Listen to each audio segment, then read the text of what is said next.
आज एक नई टॉपिक स्टार्ट करेंगे बच्चे, दैट इज ह्यूमन रिप्रोडक्शन। यहाँ पर हमें ह्यूमन के सेक्सुअल रिप्रोडक्शन के बारे में डिस्कस करना है। ह्यूमन के सेक्सुअल रिप्रोडक्शन के बारे में हम डिस्कस करेंगे। और जब हम सेक्सुअल रिप्रोडक्शन की बात करते हैं बच्चे, तो हम सेक्स ऑर्गन के बारे में बात करते हैं। तो यहाँ पर भी हमें किसके बारे में बात करना है? यहाँ पर हम ह्यूमन के मेल सेक्स ऑर्गन के बारे में बात करेंगे, फीमेल सेक्स ऑर्गन के बारे में बात करेंगे। फिर इन सेक्स ऑर्गन के अंदर गैमेट कैसे बन रही है ना, मेल सेक्स ऑर्गन से मेल गैमेट कैसे बन रही है उसके बारे में बात करेंगे। फीमेल सेक्स ऑर्गन से फीमेल गैमेट कैसे बन रही है उसके बारे में बात करेंगे। और फिर जब मेल गैमेट से मेल सेक्स ऑर्गन से मेल गैमेट बना लेंगे, फीमेल सेक्स ऑर्गन से फीमेल गैमेट बना लेंगे, तो फिर इनके फ्यूजन के बारे में बात करेंगे। दैट इज फर्टिलाइजेशन है ना, मेल गैमेट फीमेल गैमेट के फ्यूजन को हम बोलते हैं फर्टिलाइजेशन। तो फर्टिलाइजेशन के बारे में बात करेंगे। फर्टिलाइजेशन से क्या बनता है? जाइगोट बनाएंगे यहाँ पर हम, डिप्लॉइड जाइगोट बनाएंगे यहाँ पर। हैप्लॉइड गैमीट के फ्यूजन से, जो हैप्लॉइड गैमीट है इनके फ्यूजन से डिप्लॉइड जाइगोट बनाएंगे। फिर जाइगोट से एम्ब्रियो का डेवलपमेंट कराएंगे। तो ये सारा प्रोसीजर यहाँ पर हमें डिस्कस करना है इस पूरे चैप्टर में, ठीक है? पूरा प्रोसीजर, पूरी मैकेनिज्म यहाँ पर हमें डिस्कस करनी है। गैमेट फॉर्मेशन के मैकेनिज्म के बारे में बात कर रहा है, फर्टिलाइजेशन के बारे में बात करना है, जाइगोट कैसे फॉर्म हो रहा है उसके बारे में बात करना है, फिर जाइगोट से एम्ब्रियो के डेवलपमेंट के बारे में बात करना है। तो ये सब कुछ यहाँ पर बच्चे में पढ़ना है। तो अब बात कर लेते हैं बच्चे सेक्स ऑर्गन्स के बारे में। ह्यूमन की बॉडी में दो तरह के सेक्स ऑर्गन पाए जाते हैं बच्चे। एक तो वो सेक्स ऑर्गन जो कि गैमेट बनाने के लिए रेस्पॉन्सिबल होते हैं, और दूसरे वो सेक्स ऑर्गन जो कि उन गैमेट के पासेस के लिए पाथ प्रोवाइड कर रहे हैं, गैमेट के फ्यूजन में जो हेल्प कर रहे हैं। और ये जो सेक्स ऑर्गन है जो कि गैमेट फॉर्मेशन के लिए रेस्पॉन्सिबल होते हैं, उन्हें हम बोलते हैं प्राइमरी सेक्स ऑर्गन। प्राइमरी और एसेंशियल सेक्स ऑर्गन इन्हीं को बोल रहे हैं बच्चे हम।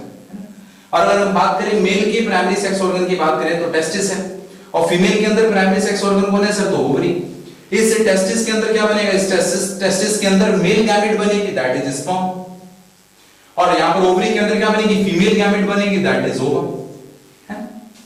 तो यहां पर सर इस गैमेट के फॉर्मेशन के अलावा और क्या चल रहा है? तो इस प्राइमरी सेक्स ऑर्गन के अंदर बच्चे एक तो गैमेट फॉर्मिंग साइट होगी, गैमेट का फॉर्मेशन यहां पर हो रहा है, और यहीं पर सेक्स हार्मोन भी बन रहे हैं। They are the formation site of sex hormone. Male के अंदर अगर बात करें तो मेल का सेक्स हार्मोन क्या है? टेस्टोस्टेरोन होगा। तो टेस्टोस्टेरोन का फॉर्मेशन कहां पर हो रहा है? टेस्टोस्टेरोन का फॉर्मेशन हो रहा है इसी टेस्टिस के अंदर। और वहीं अगर हम फीमेल की बात करें, फीमेल के अंदर सेक्स हार्मोन क्या है सर? Progesterone, estrogen. तो इन प्रोजेस्टेरोन एस्ट्रोजन का फॉर्मेशन कहां पर हो रहा है? ये ओवरी के अंदर चल रहा है। कैसे हो रहा है ये हमें मैकेनिज्म आगे डिस्कस करनी है इस चैप्टर में। वहीं सेकेंडरी सेक्स ऑर्गन की बात करें तो ये सेकेंडरी सेक्स ऑर्गन को बच्चे एक्सेसरी सेक्स ऑर्गन ही बोला जा रहा है। और ये कौन से ऑर्गन है? They are the organ that are providing path for the passes of gamete, gamete के passes के लिए path provide कर रहे हैं। they are helping in the fusion of gamete, gamete के fusion में, fertilization में जो help कर रहे हैं उन्हें बोल रहे हैं secondary और accessory sex organ।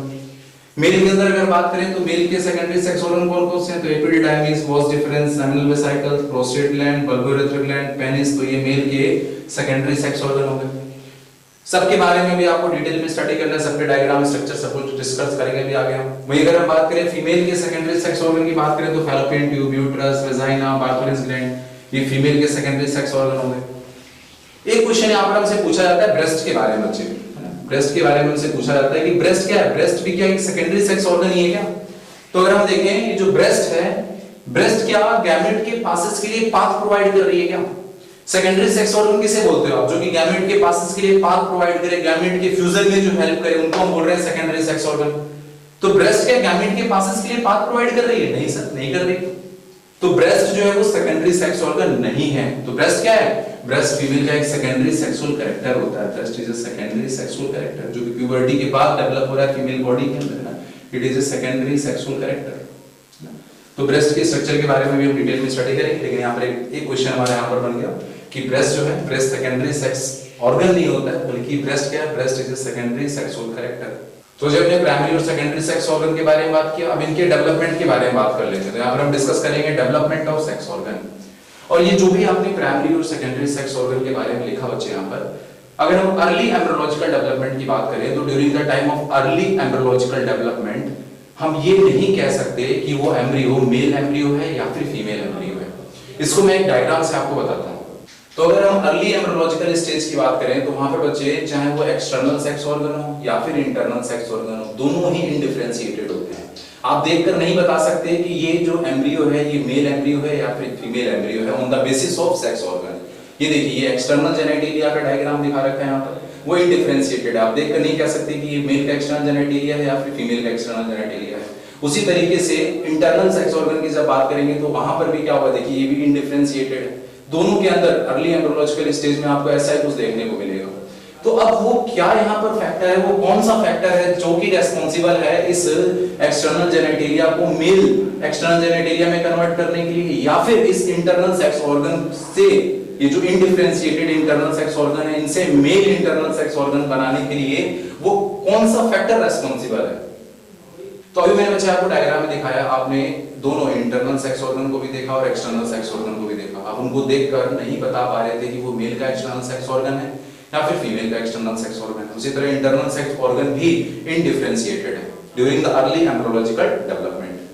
अब वो कौन सा फैक्टर होता है बच्चे जो कि रेस्पॉन्सिबल है उस इंटरनल सेक्स ऑर्गन को मेल सेक्स ऑर्गन बनाने के लिए या फिर फीमेल सेक्स ऑर्गन बनाने के लिए, और वहीं एक्सटर्नल सेक्स ऑर्गन को मेल या फिर फीमेल सेक्स ऑर्गन बनाने के लिए कौन सा फैक्टर रेस्पॉन्सिबल होता है। तो अगर हम जीनोटाइप की बात करें तो मेल का जीनोटाइप क्या होता है, तो आप लिखते हो कि 44 ऑटोसोम प्लस 2 सेक्स क्रोमोसोम है ना, XY। फीमेल की जब बात करते हो लिखते हो 44 autosome plus XX 2 sex chromosome. तो यहाँ पर ये मेल के अंदर जो Y सेक्स क्रोमोसोम होता है, Y, ये जो Y क्रोमोसोम है यहाँ पर, इस Y क्रोमोसोम में एक पर्टिकुलर जीन होती है जिसको हम बोलते हैं SRY जीन। और ये SRY जीन क्या बनाती है, बनाती है TDF टेस्टिस डिटरमाइनिंग फैक्टर। ये क्या बना रही है, बनाती है टेस्टिस डिटरमाइनिंग फैक्टर। देख रहे हैं। और ये जो SRY जीन है बच्चे, इसने जो टेस्टिस डिटरमाइनिंग फैक्टर बनाया है, यही रेस्पॉन्सिबल होता है उन सारे चेंजेस के लिए जिसकी वजह से वो जो इनडिफरेंशिएटेड इंटरनल सेक्स ऑर्गन है वो मेल सेक्स ऑर्गन में डेवलप हो जाएंगे। वही इनडिफरेंशिएटेड एक्सटर्नल जो सेक्स ऑर्गन है वो male external sex organ, male external genitalia में डेवलप हो जाएंगे। तो हमें समझ में आ गया सर, ये जो Y क्रोमोसोम है, इस Y क्रोमोसोम पर भी जो SRY जीन है यही रेस्पॉन्सिबल है मेल को मेल बनाने के लिए। अगर केवल ये SRY जीन नहीं है तो वो जो इनडिफरेंशिएटेड इंटरनल और इनडिफरेंशिएटेड एक्सटर्नल सेक्स ऑर्गन है वो फीमेल सेक्स ऑर्गन में डेवलप हो जाएंगे। ठीक है, यानी सर मेल को मेल बनाने के लिए कौन रेस्पॉन्सिबल है, इस Y क्रोमोसोम की ये जो SRY जीन है। और अगर ये केवल Y क्रोमोसोम नहीं है तो वो जो एम्ब्रियो है वो फीमेल एम्ब्रियो में डेवलप कर जाएगा। तो एक बार फिर से उसी डायग्राम से हम ये समझने की कोशिश करते हैं किस तरह से अब वो इनडिफरेंशिएटेड इंटरनल सेक्स ऑर्गन फीमेल या फिर मेल सेक्स ऑर्गन में डेवलप हो रहे हैं और किस तरह से इनडिफरेंशिएटेड एक्सटर्नल सेक्स ऑर्गन मेल या फिर फीमेल सेक्स ऑर्गन में डेवलप हो रहे हैं। ये देखिए बच्चे, ये गोनाड्स है ना, ये प्राइमरी सेक्स ऑर्गन। ये प्राइमरी सेक्स ऑर्गन कहां से डेवलप हुए हैं, ये एम्ब्रियोनिक मेसोडर्म से डेवलप हो रहे हैं। ठीक है, they are developed from embryonic mesoderm. और हमारी बॉडी में कहां पर पड़े हुए हैं, तो ये एब्डोमिनल कैविटी में पड़े रहते हैं। तो इनिशियल स्टेज में कैसे हैं, इनडिफरेंशिएटेड है। हम नहीं कह सकते कि मेल का प्राइमरी सेक्स ऑर्गन है या फिर फीमेल का प्राइमरी सेक्स ऑर्गन है।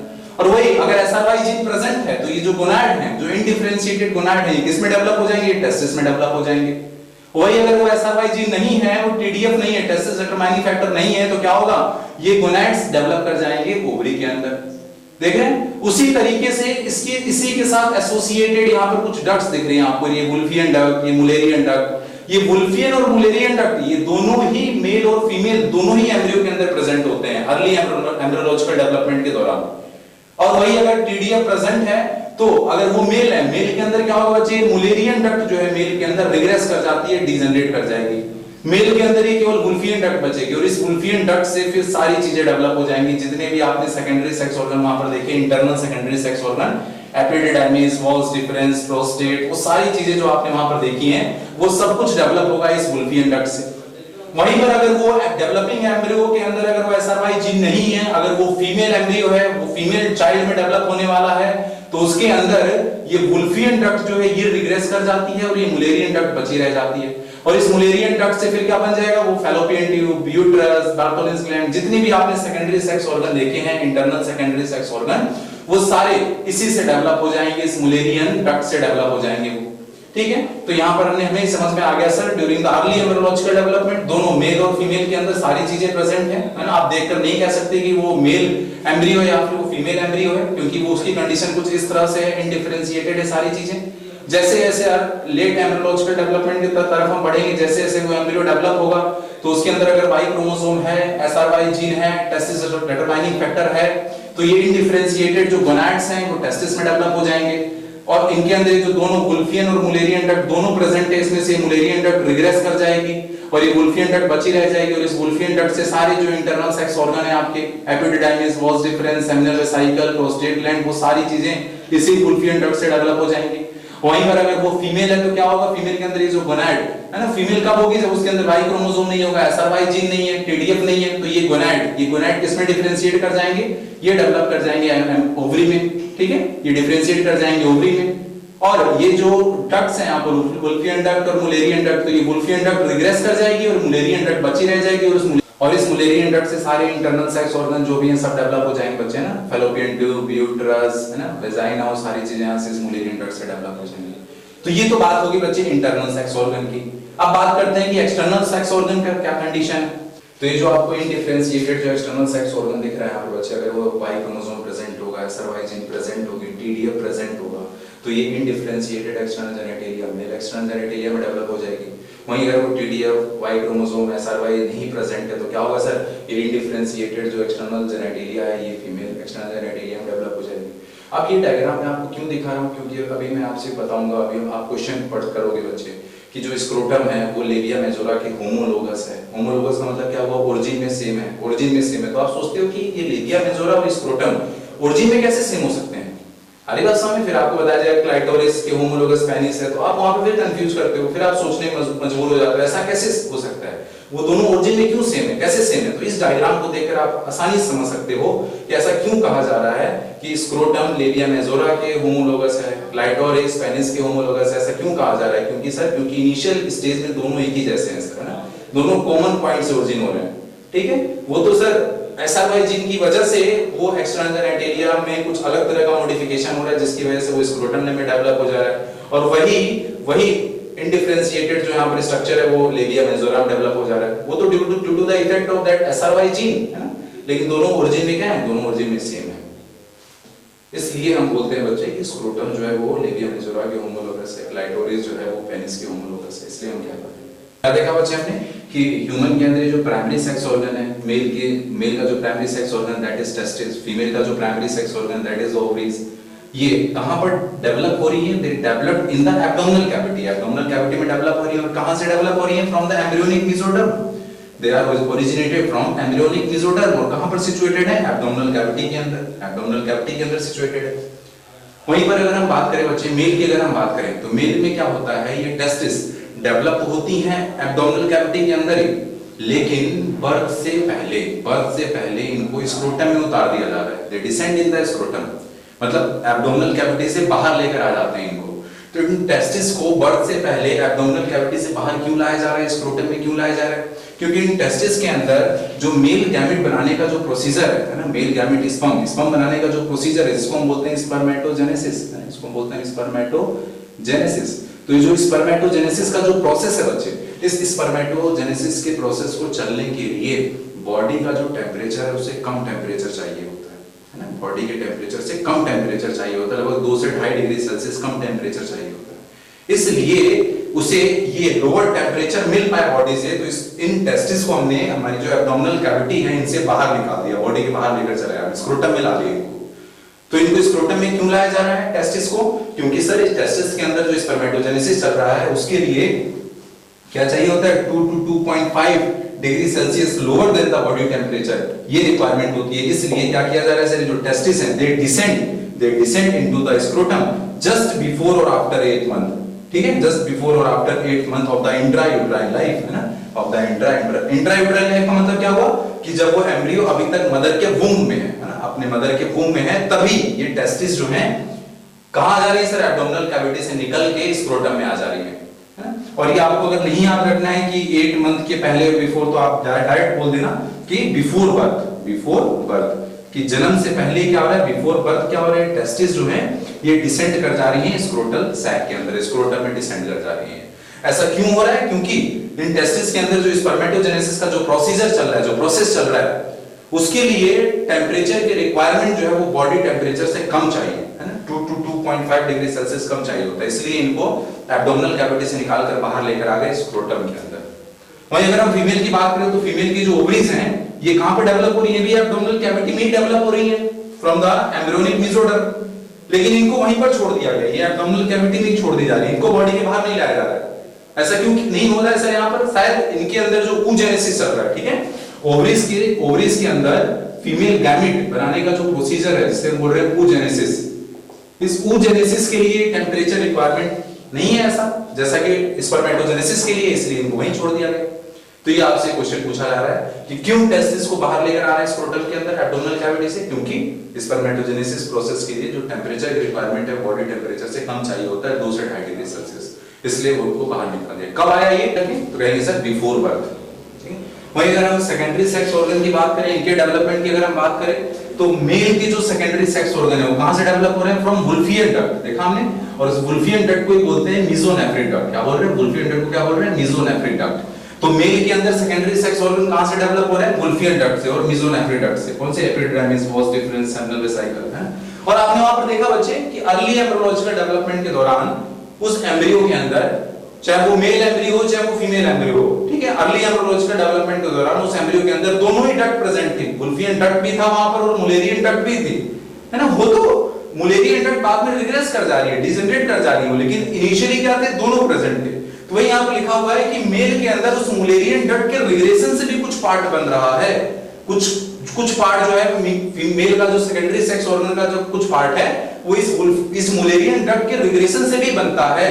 तो कौन सा पार्ट बन रहा है? तो regression of Mullerian duct, it forms some part of seminal vesicle. तो सेमिनल वेसिकल का कुछ पार्ट जो है इस मुलेरियन डक्ट के रिग्रेशन से बन रहा है। लेकिन आपसे इतना डीप तो नहीं पूछा जाने वाला, तो आपसे बस इतना आप याद रख लेना कि मेल के जो सेकेंडरी सेक्स ऑर्गन है वो किससे डेवलप हो रहे हैं? तो they are developed from Wolffian duct. वहीं अगर हम फीमेल की बात करें तो फीमेल के अंदर जो सेकेंडरी सेक्स ऑर्गन है वो कहां से डेवलप होते हैं? तो मुलेरियन डक्ट से, है ना। तो फीमेल के अंदर क्या हो रहा है सर? अर्ली एम्ब्रियोलॉजिकल डेवलपमेंट में तो सर दोनों चीजें प्रेजेंट थी, वुल्फियन डक्ट भी और मुलेरियन डक्ट भी, है ना। और लेट एम्ब्रियोलॉजिकल डेवलपमेंट के दौरान क्या हो रहा है सर? लेट स्टेजेस में क्या हो रहा है? ये वुल्फियन डक्ट जो है रिग्रेस कर जा रही है, केवल मुलेरियन डक्ट बच रही है फीमेल एम्ब्रियो के अंदर, और इस मुलेरियन डक्ट से फीमेल के सारे सेकेंडरी सेक्स ऑर्गन जो है वो डेवलप हो रहे हैं। इस मुलेरियन डक्ट को बच्चे हम पैरामीजोनेफ्रिक डक्ट भी बोल रहे हैं। कौन कौन से स्ट्रक्चर बनेंगे यहाँ पर? Fallopian tube, uterus, vagina. और आपको पता है कि फीमेल एम्ब्रियो के अंदर भी वुल्फियन डक्ट प्रेजेंट था, वो तो रिग्रेस कर गया। तो इस वुल्फियन डक्ट के रिग्रेशन से फीमेल के अंदर क्या बन रहा है? तो इस वुल्फियन डक्ट के रिग्रेशन से फीमेल के अंदर बनते हैं हिपोफोरॉन और पैराफोरॉन। हिपोफोरॉन एंड पैराफोरॉन। ये हिपोफोरॉन पैराफोरॉन क्या होते हैं? ये थ्रेड लाइक स्ट्रक्चर होते हैं, है ना। और ये कहां पर प्रेजेंट है? जब अभी हम बच्चे फीमेल के सेकेंडरी सेक्स ऑर्गन का, प्राइमरी सेक्स ऑर्गन का जब हम डायग्राम देखेंगे तो वहां मैं आपको दिखाऊंगा हिपोफोरॉन पैराफोरॉन की पोजीशन। तो ये जो हिपोफोरॉन होते हैं बच्चे, ये थ्रेड लाइक स्ट्रक्चर है, कहां पर प्रेजेंट होते हैं? They are present between the fallopian tube and ovary, है ना। वो अभी स्ट्रक्चर से हम देख लेंगे, ठीक है। वहीं जो पैराफोरॉन है ये कहां पर प्रेजेंट है? तो it is present between the ovary and uterus. Thread like structure भी है, they are present between the ovary and uterus. अब यहां पर आपको दिक्कत आती है याद रखने में कि वुल्फियन डक्ट से मेल वाले बनते थे कि वुल्फियन डक्ट से फीमेल वाले बनते थे। इसको ऐसे याद रखो ना, सेक्स ऑर्गन है तो अपोजिट की तरफ अट्रैक्ट करके ना ऐसा कुछ करके याद रख सकते हो आप। तो W फॉर वुमेन, तो ये मेल के अंदर बनाएंगे, आई बस हमें। M फॉर मेल, तो ये फीमेल के अंदर बनाएंगे, वुमेन के अंदर बनाएंगे। जस्ट अपोजिट है, जस्ट अपोजिट, मेल के अंदर W और फीमेल के अंदर M, है। तो ऐसे आप याद रख सकते हो बच्चे, ऐसे याद रख सकते हो इन सब चीजों। तो सबसे पहले हम डिस्कस करेंगे मेल रिप्रोडक्टिव सिस्टम के बारे में, फिर हम बात करेंगे बच्चे फीमेल रिप्रोडक्टिव सिस्टम के बारे में। मेल रिप्रोडक्टिव सिस्टम में भी सबसे पहले हम मेल के प्राइमरी सेक्स ऑर्गन के बारे में बात करेंगे, टेस्टिस के बारे में बात करेंगे। और मैंने अभी आपको बताया टेस्टिस कहाँ रखी हुई है? टेस्टिस स्क्रोटम के अंदर रखा हुआ है, ठीक है। तो ये रही स्क्रोटल सैक, इस स्क्रोटल सैक के अंदर हम लोगों ने टेस्टिस को रखा हुआ है, ठीक है। ये टेस्टिस कब आ रही है इस स्क्रोटल सैक के अंदर? जस्ट बिफोर बर्थ, बर्थ के जस्ट पहले आ रही है, बिफोर और after 8 month of intrauterine life, है। देखिए अब ये टेस्टिस जो है ये कहां डेवलप हो रही है? तो टेस्टिस डेवलप हो रही है एब्डोमिनल कैविटी के अंदर, और इस एब्डोमिनल कैविटी से इसे बाहर निकल कर आना है इस स्क्रोटल सैक के अंदर।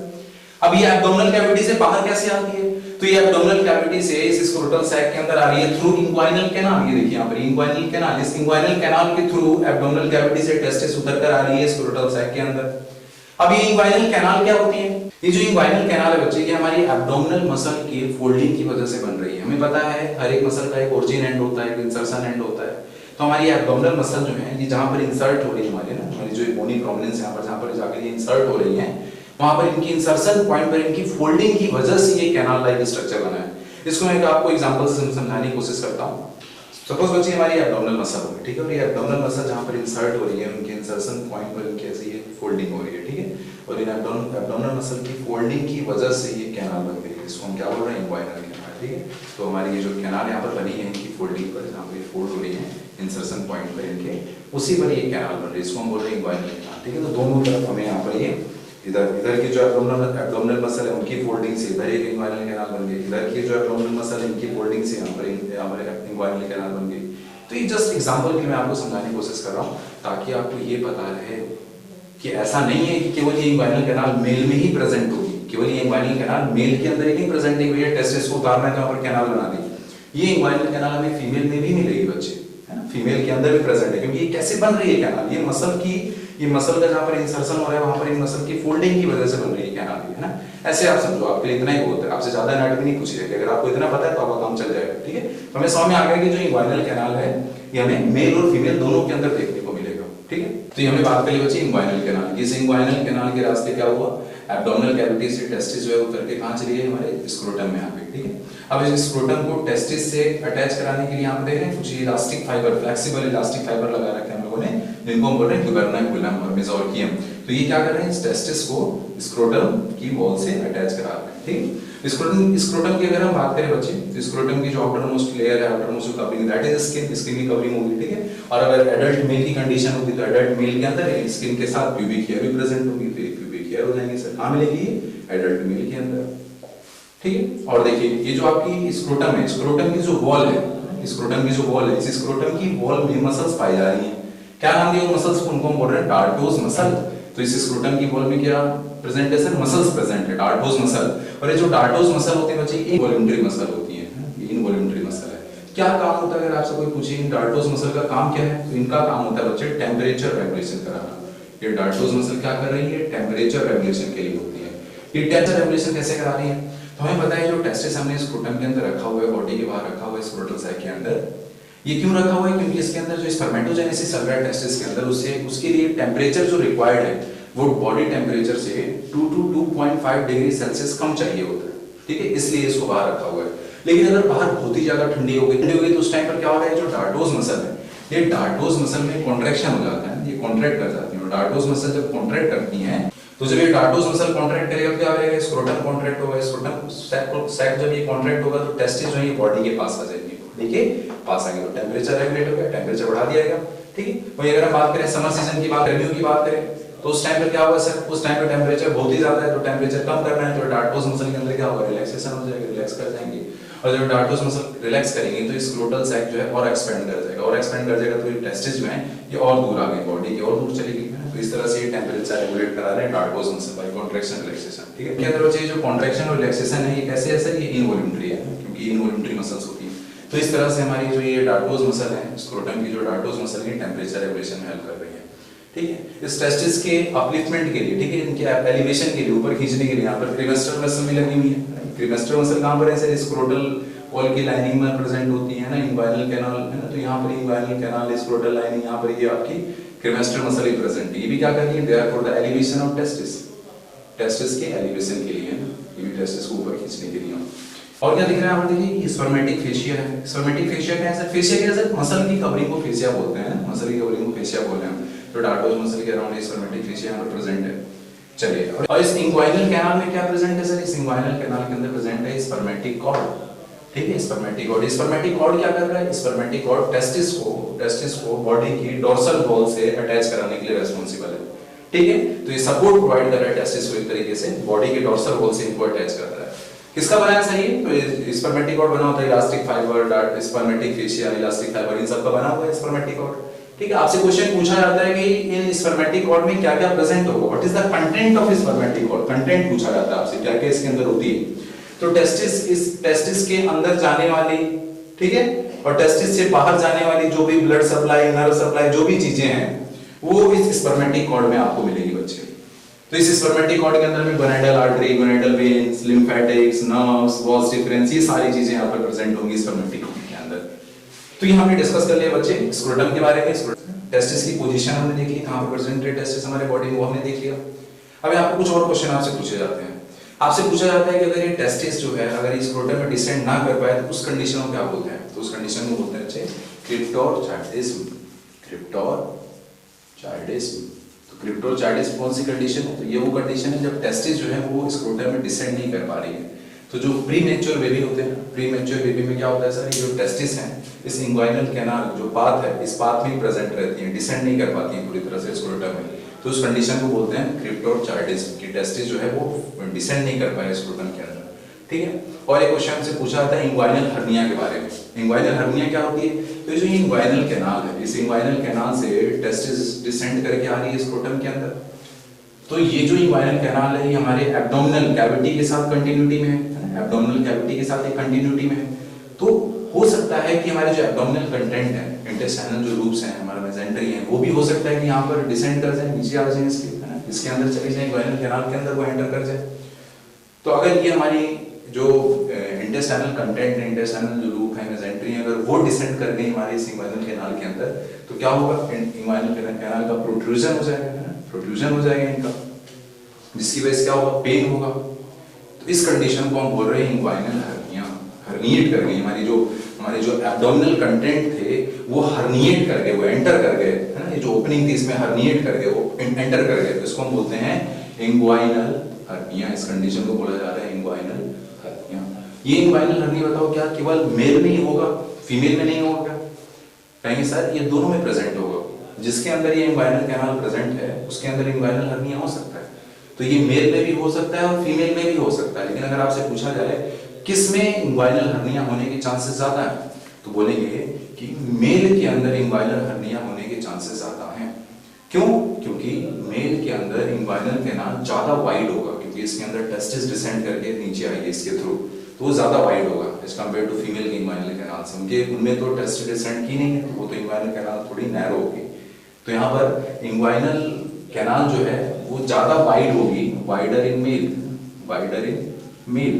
तो इसलिए इंग्वाइनल हर्निया का जो चांस है वो अगर पूछा जाए मेल इज टू फीमेल तो लगभग 4:1 होता है। इतना आपसे नहीं पूछा जाएगा, एक तो आपके जनरल क्वेश्चन हो गया, अपने लिए हो गया, ठीक है। तो ये सब कंडीशन हमने बात कर ली बच्चे, इंग्वाइनल हर्निया के बारे में, इंग्वाइनल कैनाल के बारे में बात कर लिया हमने। वहीं अगर आपसे पूछा जाए बताइए जो इंग्वाइनल कैनाल है मेल के अंदर प्रेजेंट है, तो इस इंग्वाइनल कैनाल से मेल के अंदर क्या पास कर रहा है? स्पर्मेटिक कॉर्ड पास कर रहा है। वहीं अगर हमसे पूछा जाए फीमेल के अंदर इस इंग्वाइनल कैनाल से क्या पास करता है, तो फीमेल के अंदर बच्चे इस इंग्वाइनल कैनाल से पास करता है round ligament of uterus, round ligament of uterus. तो फीमेल के इंग्वाइनल कैनाल का क्या कंटेंट हो जाएगा? Round ligament of uterus. और मेल के इंग्वाइनल कैनाल से क्या जा रहा है सर? स्पर्मेटिक कॉर्ड, ठीक है। तो ये हमसे कंडीशन पूछ ली जाती है। लिख लेते बच्चे, क्या क्या देखा हमने? डार्टोस मसल का काम क्या है? इसका काम होता है टेम्परेचर मेंटेनेंस, है ना, देखा भी हमने। और अगर टेस्टिस जो है स्क्रोटम में डिसेंड ना कर पाए, अगर testis fail to descend in the scrotum, तो इस कंडीशन को बोलते हैं क्रिप्टोचार्डिस। तो क्या करेंगे अगर वो टेस्टिस फंक्शनल है, ठीक है, डिसेंड नहीं कर पाई है लेकिन वो एब्डोमिनल कैविटी में पड़ी हुई है और फंक्शनल है वहां पर, अगर उस फंक्शनल टेस्टिस को सर्जिकली ट्रांसफर किया जा रहा है स्क्रोटम के अंदर, तो इस प्रोसेस को बोलते हैं ऑर्कियोपैक्सी। ऑर्कियोपैक्सी क्या है sir? It is the surgical transfer of normal testis, normal functional testis को स्क्रोटम में ट्रांसफर करना, इसको बोलते हैं ऑर्कियोपैक्सी। और वही अगर वो टेस्टिस वहां पर खराब हो गई है, फंक्शनल नहीं है, वो स्पर्मेटोजेनेसिस नहीं हो सकता उसके अंदर, तो फिर क्या करेंगे? सर्जिकली उसको रिमूव कर दिया जाता है। तो surgical removal of abnormal testis, इसको बोलते हैं ऑर्किडेक्टोमी। तो ऑर्किडेक्टोमी में क्या करना है? एबनॉर्मल टेस्टिस को बॉडी के बाहर रिमूव कर दिया जा रहा है ना। और अगर वो टेस्टिस एब्डोमिनल कैविटी पड़ी है वहां पर नॉर्मल है और उस नॉर्मल टेस्टिस को अगर स्क्रोटम में ट्रांसफर किया जा रहा है, देन दिस इज कॉल्ड ऑर्कियोपैक्सी। और अगर स्क्रोटम के अंदर बच्चे दो टेस्टिस प्रेजेंट हैं, टेस्टिस क्या है? ये प्लूरल हो गया ना, टेस्टिस मैंने बताया था आपको वो सिंगुलर है, टेस्टिस प्लूरल हो गया। वैसे फीमेल की जो प्राइमरी सेक्स ऑर्गन था दैट इज ओवरी। ओवरी क्या है? ओवरी सिंगुलर है और ओवरीज बोल रहे हैं तो प्लूरल हो गया, ठीक है। ये सब टर्म्स हो जाएंगे। तो टू टेस्टिस अगर प्रेजेंट हैं एक स्क्रोटल साइड में, तो इसको बोलते हैं डाइऑर्किज्म, इस कंडीशन को बोलते हैं डाइऑर्किज्म। और अगर एक ही टेस्टिस प्रेजेंट है तो इसको बोलते हैं मोनोऑर्किज्म। और अगर एक भी टेस्टिस प्रेजेंट नहीं है तो इसको बोलते हैं एनऑर्किज्म, ठीक है। और अगर एक टेस्टिस प्रेजेंट है या फिर एक भी टेस्टिस प्रेजेंट नहीं है तो वो मेल स्टेराइल होगा। स्टेराइल मतलब क्या हुआ सर? वो रिप्रोड्यूस नहीं कर पाएगा। हमने इंग्वाइनल कैनाल के बारे में बात किया और इंग्वाइनल कैनाल में अगर बात करें मेल के अंदर, मेल की इंग्वाइनल कैनाल में क्या प्रेजेंट होती है? स्पर्मेटिक कॉर्ड था। वहीं फीमेल की इंग्वाइनल कैनाल में round ligament of uterus present है बच्चे, है। तो content of inguinal canal male में क्या हो जाएगा? स्पर्मेटिक कॉर्ड, और फीमेल में राउंड लिगामेंट ऑफ यूट्रस। फिर हमने बात की इंग्वाइनल हर्निया की। इंग्वाइनल हर्निया का चांसेस किसमें ज्यादा है? मेल में ज्यादा है एज कंपेयर टू फीमेल। 4:1 का रेशियो होता है लगभग बच्चे, है। इंग्वाइनल हर्निया में क्या हो रहा है? There is a protrusion of inguinal canal because of the entry of intestinal loop mesentery in the inguinal canal. तो इंग्वाइनल कैनाल के अंदर इंटेस्टाइनल लूप, मेसेंट्रीज है ना, पेरिटोनियम, इनका एंटर होने की वजह से, मतलब कि एब्डोमिनल कंटेंट के इंग्वाइनल कैनाल में एंटर होने की वजह से इंग्वाइनल कैनाल का क्या हो गया, प्रोट्रूजन हो गया, उसमें पेन हो रहा है ना, वो सीवियर पेन हो रहा है पर्सन को। तो इस कंडीशन को बोल रहे हैं बच्चे इंग्वाइनल हर्निया, ठीक है, कि एब्डोमिनल कंटेंट हर्निएट कर गए, एंटर कर गए इंग्वाइनल कैनाल में। तो इसके मैनेजमेंट के लिए क्या किया जा रहा है, हर्नियोटॉमी की जा रही है या फिर हर्नियोप्लास्टी की जा रही है। हर्नियोटॉमी का मतलब क्या होता है बच्चे, surgical removal of the hernia, है ना, वो जो भी एब्डोमिनल कंटेंट उसमें हर्निएट किया है इंग्वाइनल कैनाल में, उनको सर्जिकली रिमूव कर दिया, दिस इज हर्नियोटॉमी। हर्नियोप्लास्टी का मतलब क्या हुआ कि इंग्वाइनल कैनाल जो है वो ज्यादा वाइड हो गई है ना, ज्यादा वाइड हो गई, जिसकी वजह से एब्डोमिनल कंटेंट उसमें एंटर हो पा रहा है। तो क्या कर रहे हैं, उस इंग्वाइनल कैनाल को ही क्या कर दिया, रिपेयर कर दिया, ठीक है, तो ज्यादा वाइड हो चुकी है, उसको रिपेयर कर दिया ताकि उसमें एब्डोमिनल कंटेंट एंटर ना हो पाए। तो इस कंडीशन को बोलते हैं हर्नियोप्लास्टी, मतलब रिपेयरिंग ऑफ इंग्वाइनल कैनाल, है ना, तो जो पाइप है उसको पतली कर दिया, रिपेयर कर दिया। तो हमने बच्चे डिस्कस कर लिया स्क्रोटम के बारे में, हमने देख लिया कि स्क्रोटम में टेस्टिस रखी हुई है। तो अब हम टेस्टिस के स्ट्रक्चर के बारे में डिस्कस करते हैं। नेक्स्ट अब टेस्टिस के इंटरनल स्ट्रक्चर के बारे में डिस्कस कर लेते हैं। तो टेस्टिस की अगर बात करें बच्चे, तो इसके चारों तरफ 3 लेयर की कोटिंग पाई जाती है। टेस्टिस के चारों तरफ क्या पाई जा रही है, 3 लेयर की कोटिंग पाई जा रही है। सबसे बाहर वाली जो लेयर है बच्चे, उसे हम बोलते हैं ट्यूनिका वेजाइनालिस। जो मिडिल लेयर जो कोटिंग है उसे हम बोलते हैं ट्यूनिका एल्बुजिनिया, और सबसे इनर जो कोटिंग है उसे हम बोलते हैं ट्यूनिका वेस्कुलोसा। और इनर वाली कोटिंग के अंदर क्या मिलेगा सर, पूरा टेस्टिस का कंपार्टमेंट रखा हुआ है, ठीक है, वो भी डिस्कस करते हैं। तो सबसे बाहर वाली जो लेयर है ट्यूनिका वेजाइनालिस, ये टेस्टिस को चारों तरफ से कवर कर रही है, लेकिन ये कहाँ पर प्रेजेंट नहीं है, तो टेस्टिस के पोस्टीरियर बॉर्डर पर ये प्रेजेंट नहीं है, ठीक है। तो टेस्टिस के पोस्टीरियर बॉर्डर को छोड़कर ये टेस्टिस को चारों तरफ से कवर कर रही है, ट्यूनिका वेजाइनालिस वाली लेयर। और ये जहाँ पर पोस्टीरियर बॉर्डर पे नहीं प्रेजेंट है, यहीं से टेस्टिस के अंदर ब्लड वेसल जो भी चीजें आनी और जानी है वो इसी पोस्टीरियर बॉर्डर से टेस्टिस के अंदर जा रही है और टेस्टिस से बाहर निकल रही है, ठीक है।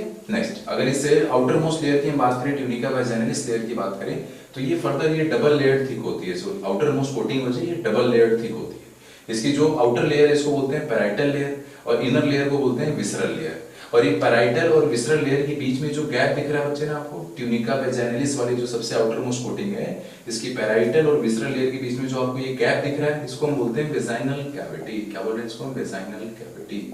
और इसी वेजाइनल कैविटी में अगर फ्लूइड एक्युमुलेट हो जाता है, अगर फ्लूइड इकट्ठा हो जा रहा है इस वेजाइनल कैविटी में, तो इस कंडीशन को बोलते हैं हाइड्रोसील। क्या बोल रहे हैं इसे, हाइड्रोसील। तो हाइड्रोसील कंडीशन में क्या हो रहा है सर, ये जो वेजाइनल कैविटी है इसमें फ्लूइड एक्युमुलेट हो जा रहा है, ठीक है।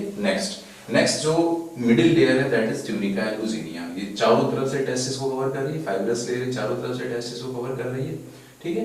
और ये पोस्टीरियर बॉर्डर पे है ना, ट्यूनिका एल्बुजिनिया जो है ये पोस्टीरियर बॉर्डर पे जाकर एक वर्टिकल सेप्टम बना रही है, देखिए यहाँ पे वर्टिकल सेप्टम बना रही है, और इस वर्टिकल सेप्टम को बोलते हैं मेडियस्टाइनम टेस्टिस। मेडियस्टाइनम टेस्टिस, तो मेडियस्टाइनम टेस्टिस क्या है, ये वर्टिकल सेप्टम है, किसने बनाया है, ट्यूनिका एल्बुजिनिया वाली लेयर का पोस्टीरियर बॉर्डर पे वर्टिकल सेप्टम जो है उसे हम बोल रहे हैं मेडियस्टाइनम टेस्टिस।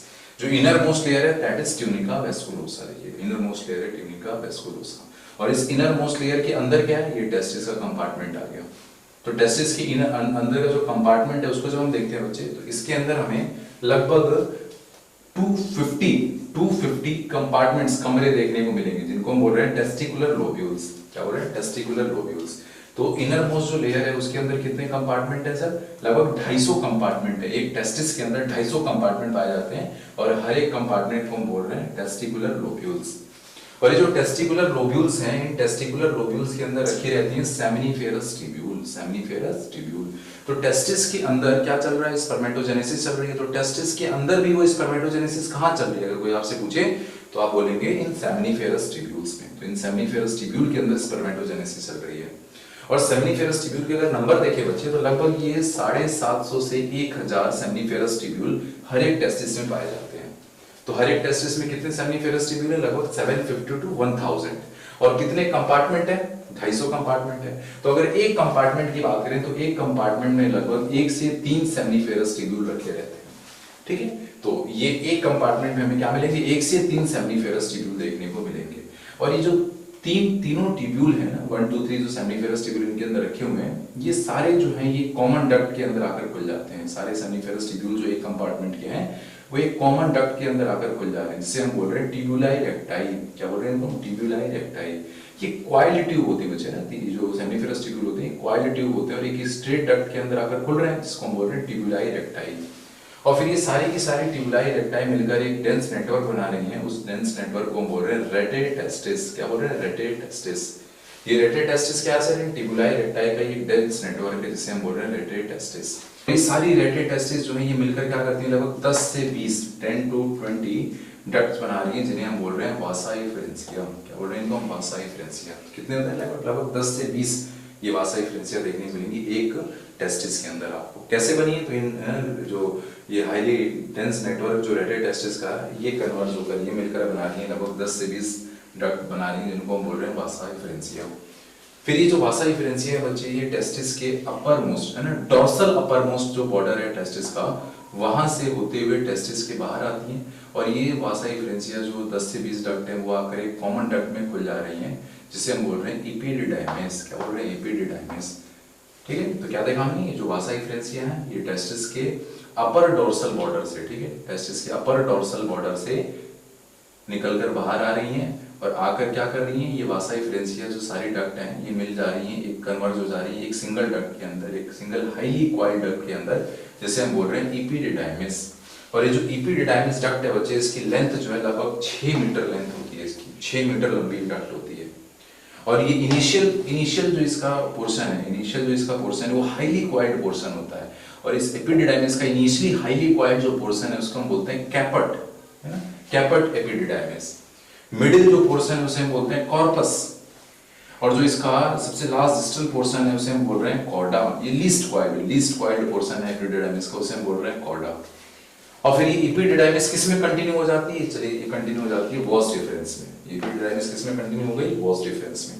और अभी आपको जो मैंने स्क्रोटम का स्ट्रक्चर बताया वहां मैंने आपको दिखाया कि स्पर्मेटिक कॉर्ड के अंदर वॉस डिफरेंस बताया था, स्पर्मेटिक कॉर्ड के अंदर वॉस डिफरेंस दौड़ रही है, यानी टेस्टिस से बाहर स्पर्म लेकर कौन जा रही है? Was difference. कहां जाएंगी? ये जाएंगी एब्डोमिनल कैविटी में लेकर स्पर्म को। कैसे जा रही है एब्डोमिनल कैविटी में? इसके आगे का रास्ता क्या है इनका वो अभी हम देखते हैं। एब्डोमिनल कैविटी से फिर वो कैसे पेनिस के थ्रू होते हुए बाहर निकलेगा, मेल की एक्सटर्नल जेनिटलिया होते हुए स्पर्म कैसे बाहर निकल रहा है वो पूरा ट्रैक अभी हम देखते हैं। तो पहले हमने यहाँ वॉस डिफरेंस तक की बात कर ली, अभी हम स्क्रोटम के अंदर ही की बात कर रहे हैं, ठीक है, अभी हम स्क्रोटम के अंदर तक की बात कर रहे हैं। तो ये वॉस डिफरेंस तक की आपने देखी। अगर इस एपिडिडाइमिस की बात करें बच्चे तो इस एपिडिडाइमिस की जो आउटर वॉल होती है ना इसमें पाई जाती है मसल्स, इसमें सर्कुलर मसल्स पाई जा रही है, ठीक है, सर्कुलर मसल। कैसी होंगी ये स्मूथ मसल्स होती हैं, सर्कुलर स्मूथ मसल्स देखने को मिल रही है हमें एपिडिडाइमिस की आउटर वॉल में। और इसकी जो इनर जो वॉल है, इनर वॉल की अगर हम बात करें है ना, जो कि इसकी डक्ट की ल्यूमेन को जो लाइन कर इनर वॉल, इसमें स्टीरियोसिलिएटेड कोलुमनर एपिथेलियम पाया जा रही है। इट इज लाइन बाय जो इसकी इनर वॉल है एपिडिडाइमिस की, it is line by stereociliated columnar epithelium, ठीक है। तो ये जो आउटर वॉल में इसकी जो ये मसल्स हैं, इन मसल्स में जब कॉन्ट्रैक्शन होगा तो वो स्पर्म को आगे की तरफ पुश करने के लिए हेल्प कर रही है, ठीक है। इसमें जब कॉन्ट्रैक्शन हो रहा है तो स्पर्म को आगे की तरफ पुश कर रही है। तो ये बात हो गई यहाँ पर। अब बात आती है बच्चे कि ये जो एपिडिडाइमिस है इनकी आउटर वॉल में सर्कुलर मसल को लगाने की जरूरत क्यों पड़ रही है? इन मसल्स के कॉन्ट्रैक्शन से क्यों स्पर्म को आगे पुश करना है? स्पर्म तो खुद ही मोटाइल होते हैं, अभी हम पढ़ेंगे स्पर्मेटोजेनेसिस में, है ना, वहां देखेंगे स्पर्म मोटाइल होते हैं, फ्लैजिलेटेड मूवमेंट कर रहे हैं वो। तो इन स्पर्म को इन कॉन्ट्रैक्शन से क्यों मूव कराने की जरूरत आ रही है?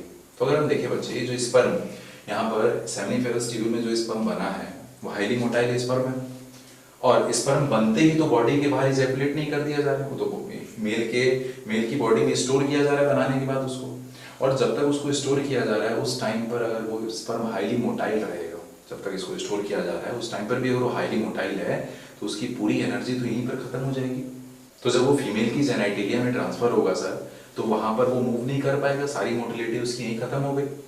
तो इस चीज के लिए हमारी जो स्पर्म है उसकी एनर्जी बची रहे ताकि जब जरूरत आए तो फीमेल जेनाइटल ट्रैक में वो उसके मूवमेंट में वो एनर्जी यूज कर पाए वो। तो उसके लिए क्या किया जाता है बच्चे, यही एपिडिडाइमिस में बहुत ही इंपॉर्टेंट काम चलता है यहाँ पर, जिसे हम बोलते हैं डीकैपेसिटेशन। और यहाँ पर डीकैपेसिटेशन या फिर इसे हम बोल रहे हैं फंक्शनल मैचुरेशन ऑफ स्पर्म। क्या बोल रहे हैं इसको? Functional maturation of sperm. तो ये जो फंक्शनल मैचुरेशन ऑफ स्पर्म है, ठीक है, कहाँ चल रहा है? ये एपिडिडाइमिस में चल रहा है। क्या किया जा रहा है एपिडिडाइमिस में? एपिडिडाइमिस में जब स्पर्म यहाँ पर स्टोर्ड है तो उस स्पर्म के साथ कुछ इनहिबिटरी प्रोटीन्स ऐड कर दिए जाते हैं जिससे कि स्पर्म इमोटाइल हो जाता है। इसको क्या होता है? इमोटाइल हो जा रहा है। इमोटाइल क्यों किया गया? वो पूरे मेल के जेनिटल ट्रैक में इमोटाइल रहेगा ताकि उसकी एनर्जी कंजर्व रहे, ताकि जो फीमेल के जेनिटल ट्रैक में उसको ट्रांसफर किया जाए तो वहां पर वो मोटिलिटी शो करे, मूवमेंट शो करे अपना, जो कि जरूरत है फर्टिलाइजेशन के लिए। ठीक है, तो यहाँ पर क्या किया गया बच्चे, एपिडर्मिस के अंदर स्पर्म का फंक्शनल मैच्योरेशन किया जा रहा है, उसका डीकैपेसिटेशन, क्या बोल रहे हैं इसको, डीकैपेसिटेशन किया जा रहा है उसको। ठीक है, उससे कुछ इनहिबिटरी प्रोटीन पेप्टाइड जोड़ दिए गए जिससे कि वो इमोटाइल हो गया। और क्या करते हैं, तो स्पर्म का जो हेड है, अभी आपको मैं स्पर्म का स्ट्रक्चर बताऊंगा, तो आप वहां पे दिखाऊंगा आपको कि यहाँ पर एक्रोसोम है ना, एक्रोसोम के बारे में आपको बताया जाएगा और एक्रोसोम का क्या काम है, आगे सारी चीजें आप पढ़ोगे बच्चे। तो यहाँ पर क्या करते हैं बच्चे, ये जो एक्रोसोम है इसके अंदर कुछ केमिकल्स भरे रहते हैं, ठीक है, जो कि एक्रोसोमल रिएक्शन कराने के लिए रेस्पॉन्सिबल है। वो सारा एक्रोसोमल रिएक्शन क्या होता है, वो केमिकल क्या होते हैं, अभी जब हम स्पर्म का स्ट्रक्चर पढ़ेंगे तो हमें सब कुछ क्लियर हो जाएगा। बस इतना समझिए, वो एक्रोसोमल रिएक्शन कहाँ के लिए है, वो जब जो मेल फीमेल गैमेट है, फीमेल गैमेट के साथ फ्यूजन कराने में वो हेल्प करेंगे वो सारी चीजें। ठीक है, तो मेल की जेनिटल ट्रैक में तो कोई काम नहीं है, तो यहाँ पर ये जो इसका एक्रोसोम है, इसका हेड है, यहाँ पर कोलेस्ट्रॉल है ना, कोलेस्ट्रॉल की लेयर यहाँ पर डिपॉजिट कर दी जा रही है, जिससे कि जो एक्रोसोमल रिएक्शन है, जो कि वहां पर जरूरत है फर्टिलाइजेशन के टाइम पर, वो मेल के जेनिटल ट्रैक में ना हो। उसके जो एंजाइम है ना, ये जो एक्रोसोम है, यहाँ पर कुछ एंजाइम भरे हुए बच्चे, यहाँ पर एक्रोसोम के अंदर एंजाइम भरे हुए, वो एंजाइम की एक्टिविटी मेल के जेनिटल ट्रैक में ना हो, इसलिए यहाँ पर ये थिन कोलेस्ट्रॉल की लेयर यहाँ पर चढ़ा दी जा रही है ना, इसको टोपी पहना दी गई, बस हम यहीं ढके रहो तुम। ठीक है, अब ये सारी चीजें कहाँ हटाई जाएंगी, ये सब चीजें कहाँ हटाई जाएंगी, जो इनहिबिटरी पेप्टाइड इससे ऐड हुए स्पर्म से, ये कोलेस्ट्रॉल की लेयर यहाँ पर लगा दी गई, ये सब कब हटाई जाएगी, जब ये फीमेल के जेनिटल ट्रैक वेजाइना में जब इसको ट्रांसफर किया जाएगा। तो वेजाइना में क्या किया जाएगा सर, यहाँ पर डीकैपेसिटेशन किया गया, तो वहां पर इसको दोबारा से मोटाइल किया जाएगा, कैपेसिटेशन किया जाएगा इसका ना, तो उसको हम बोलते हैं बच्चे कैपेसिटेशन। क्या बोलते हैं, कैपेसिटेशन। तो आपसे पूछा जाता है कि कैपेसिटेशन कहाँ पर होगा, तो बोलेंगे वो फीमेल की जेनिटल ट्रैक में होगा, वेजाइनल फ्लूइड में होगा, वेजाइना में होगा कैपेसिटेशन है। दोबारा से इसको रीएक्टिव किया जाएगा कि हाँ आप फर्टिलाइजेशन के लिए तुम तैयार हो जाओ, आप मोटाइल हो जाओ, आगे मूव करो। तो जब हमने एपिडर्मिस के बारे में डिस्कस कर लिया कि यहाँ पर क्या हो रहा है, फंक्शनल मैच्योरेशन किया जा रहा है स्पर्म का, डीकैपेसिटेशन हो रहा है, उसकी मोटिलिटी लॉस हो जा रही है यहाँ पर। ठीक है, तो फिर आगे मूव कराने के लिए क्या किया गया, यहाँ पर एपिडर्मिस की जो आउटर वॉल है, यहाँ पर सर्कुलर मसल की लेयर लगा दी गई है ना, स्मूथ मसल लगा दिए गए, यहाँ पर उनमें कॉन्ट्रैक्शन हो रहा है, वो फिर आगे पुश कर रहे हैं स्पर्म को। पिछले दिन बच्चे बार क्या देखा, एपिडर्मिस के अंदर क्या हो रहा है बच्चे, फंक्शनल मैच्योरेशन ऑफ स्पर्म किया जा रहा है और डीकैपेसिटेशन ऑफ स्पर्म किया जा रहा है एपिडर्मिस के अंदर।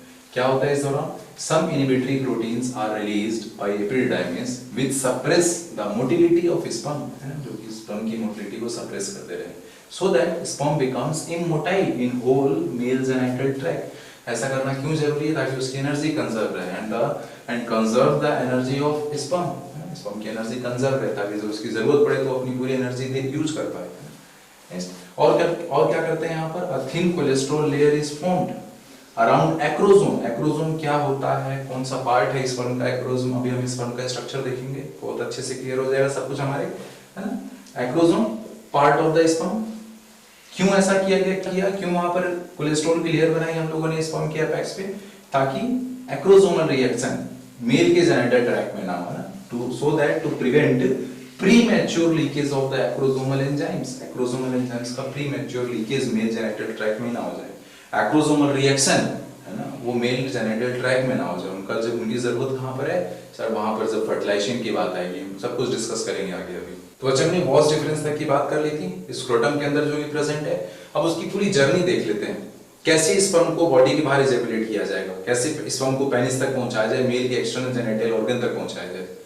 तो जो ये वास डिफरेंस है बच्चे, ये वास डिफरेंस एब्डोमिनल कैविटी के अंदर एंटर करता है, उसे इंग्वाइनल कैनाल से होता हुआ स्पर्मेटिक कॉर्ड के अंदर है सर, इस इंग्वाइनल कैनाल से होता हुआ कहां पर आएगा, एब्डोमिनल कैविटी में आएगा। कौन, वास डिफरेंस एब्डोमिनल कैविटी में आ गया।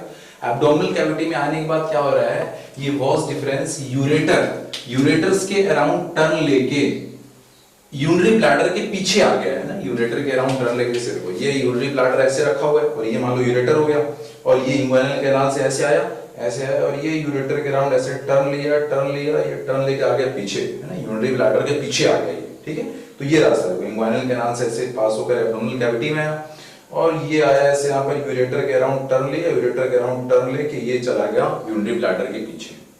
कौन, वास डिफरेंस। तो ये देखिए, वही मैंने इस डायग्राम में शो कर रखा है, देखिए बच्चे, ये देखिए वास डिफरेंस, ये वास डिफरेंस एब्डोमिनल कैविटी में असेंड करके गया है, ऊपर चढ़ के गया एब्डोमिनल कैविटी में। एब्डोमिनल कैविटी में जाने के बाद क्या हुआ, ये यूरेटर के अराउंड टर्न लेगा और टर्न लेकर कहां चला जाएगा, यूरिनरी ब्लैडर के पीछे। और यूरिनरी ब्लैडर के पीछे आकर क्या हुआ सर, बिहाइंड यूरिनरी ब्लैडर जब चलाया ये, तो यही वॉस डिफरेंस जो है, वॉस डिफरेंस का ये जो डक्ट है, ये जो डक्ट क्या करेगी, डायलेट कर गई, और ये जो डायलेटेड पोर्शन है, इस वॉस डिफरेंस का जो डायलेटेड पोर्शन है, इसे हम बोल रहे हैं एम्पुला। ठीक है, तो जैसा आपको इधर से एक वॉस डिफरेंस दिख रही है, ऐसे दूसरे टेस्टिस से दूसरी वॉस डिफरेंस ऐसे आएगी, वो भी एब्डोमिनल कैविटी में आएगी। एब्डोमिनल कैविटी में आने के बाद यूरिनरी ब्लैडर के पीछे क्या करेगी सर, वो डायलेट कर गई, और डायलेटेड पोर्शन क्या बोलेंगे, इसको एम्पुला बोल रहे हैं, फिर से यहाँ पर इसको ही एम्पुला बोल रहे हैं। ठीक है, तो ये बात हो गई सर एम्पुला की। अब ये वॉस डिफरेंस और आगे कंटिन्यू हुआ और आगे चला गया, आगे चलकर क्या हुआ सर, इस वॉस डिफरेंस के अंदर एक और डक्ट आकर खुल गई। ये डक्ट किसकी है, ये डक्ट है सेमिनल वेसाइकल की। ये देखिए सेमिनल वेसाइकल की डक्ट है, ये किसमें खुल जाएगी, वॉस डिफरेंस में। और जब इस सेमिनल वेसाइकल की डक्ट इस वॉस डिफरेंस में खुल जाती है, तो अब ये जो कॉमन डक्ट बनी है, इस कॉमन डक्ट को बोलते हैं इजैकुलेटरी डक्ट। बोल रहे हैं इसको हम इजैकुलेटरी डक्ट। तो एक इजैकुलेटरी डक्ट इधर से, एक इजैकुलेटरी डक्ट इधर से, तो ये दोनों इजैकुलेटरी डक्ट आगे रन कर रही है, और ये किसके पीछे है, ये यूरिनरी ब्लैडर के पीछे है दोनों इजैकुलेटरी डक्ट। अब ये सेमिनल वेसाइकल क्या सीक्रेट कर रहा है इसके अंदर, देखो वॉस डिफरेंस तो क्या लेकर आ रहा है, स्पर्म लेकर आ रहा है। ठीक है, टेस्टिस से स्पर्म लेकर आ रहा है, इस स्पर्म के अंदर कुछ फ्लूइड ऐड किया जाता है, किसके द्वारा, सेमिनल वेसाइकल के द्वारा। आगे चलेगा तो देखिए ये प्रोस्टेट ग्लैंड, ये प्रोस्टेट ग्लैंड कहां पर रखी है सर, ये भी यूरिनरी ब्लैडर के पीछे रखी हुई है, यूरिनरी ब्लैडर के पीछे रखी, पीछे का स्ट्रक्चर है, यूरिनरी ब्लैडर को पीछे से हम देख रहे हैं। ठीक है, तो यूरिनरी ब्लैडर के पीछे क्या रखी है सर, प्रोस्टेट ग्लैंड रखी हुई है। ये प्रोस्टेट ग्लैंड कहाँ रखी गई है, तो ये सर वही जहां से यूरिनरी ब्लैडर से यूरेथ्रा जहां से निकल रही है ना, तो वही उन्हीं के आसपास वही जंक्शन पे, आपको तो एग्जैक्ट लोकेशन पूछी नहीं जा रही है आपसे, तो सर वही उसी के अराउंड सर यहाँ पर ये प्रोस्टेट ग्लैंड भी रखी हुई है यूरिनरी ब्लैडर के पीछे। ठीक है, तो ये देखिए यूरेथ्रा निकल गई यूरिनरी ब्लैडर से, है ना, और ये यूरिनरी ब्लैडर के पीछे यहाँ पर प्रोस्टेट ग्लैंड रखी हुई है। अब इसके बाद क्या हो रहा है, इसके बाद का स्ट्रक्चर देखिए अलग से मैंने यहाँ पर बना रखा है। ये यूरिनरी ब्लैडर हो गया, यूरिनरी ब्लैडर से यूरेथ्रा निकली, और यूरेथ्रा यहाँ से एग्जिट होने के बाद यूरेथ्रा कहाँ तक रन कर रही है, ये यूरिनरी ब्लैडर से लेकर ये टिप ऑफ द पेनिस तक रन कर रही है। देख रहे हैं, यूरेथ्रा जो है यूरिनरी ब्लैडर से निकलकर ये टिप ऑफ द पेनिस तक रन कर रही है, और यहीं पर देख रहे हैं प्रोस्टेट ग्लैंड रखा हुआ है, और प्रोस्टेट ग्लैंड के अंदर लगभग 5 लोब पाए जाते हैं, और वो पांचों लोब जो हैं इस यूरेथ्रा के अंदर आकर खुल जाते हैं। ठीक है, इस यूरेथ्रा के अंदर आकर खुल जाते हैं अलग अलग ओपनिंग से, और ये प्रोस्टेट ग्लैंड के अंदर जो भी फ्लूइड बना है वो इस यूरेथ्रा के अंदर रिलीज कर दिया जा रहा है। ठीक है, और यहीं पर देख रहे हैं बच्चे, देखो ये इजैकुलेटरी डक्ट भी आकर कहाँ खुल गई है, आपके यूरेथ्रा के अंदर खुल गई है। देखिए ये is the opening of the ejaculatory duct, तो इजैकुलेटरी डक्ट भी आकर खुल गई यूरेथ्रा के अंदर, क्योंकि हमें पता है ह्यूमन मेल के अंदर क्या होता है, एक सिंगल पाथ से ही, एक सिंगल रास्ते से ही यूरिन भी पास हो रहा है, और यहाँ से सीमेन भी पास हो रहा है। ठीक है, स्पर्म भी पास हो रहा है वहीं से, यूरिन भी वहीं से पास हो रहा है। तो कहाँ पर वो स्पर्म जाकर यूरेथ्रा के अंदर खुल रहा है सर, स्पर्म कहाँ पर एंटर हो रहा है यूरेथ्रा के अंदर, तो ये वो जगह है सर, ये वो जगह है।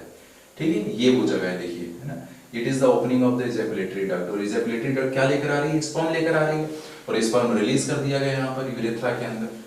तो यहाँ पर जहाँ पर ये इजैकुलेटरी डक्ट खुली है, ठीक है, वहीं पर क्या होता है बच्चे, उसी के जस्ट प्रोक्सिमल, जस्ट पहले क्या होगा, ये जो इंटरनल लाइनिंग है ना, ये यूरेथ्रा भी तो एक ट्यूब है, देखो ये जो ट्यूब है, यूरेथ्रा भी तो एक ट्यूब है, तो इस ट्यूब की जो इंटरनल लाइनिंग है, इसकी इंटरनल लाइनिंग में फोल्डिंग्स पाई जाती है, यहाँ पर फोल्डिंग्स पाई जा रही है। वो फोल्डिंग क्यों पाई जा रही है इंटरनल ल्यूमेन में इनके, ताकि ये जो स्पर्म यहाँ पर रिलीज किया गया है उसका बैकवर्ड फ्लो ना हो जाए ना, बैक फ्लो ना हो जाए, क्योंकि बैक फ्लो हो जाएगा स्पर्म का तो फिर वो यूरिनरी ब्लैडर में भी जा सकता है, तो उससे इन्फेक्शन सारी चीजें दिक्कतें होंगी।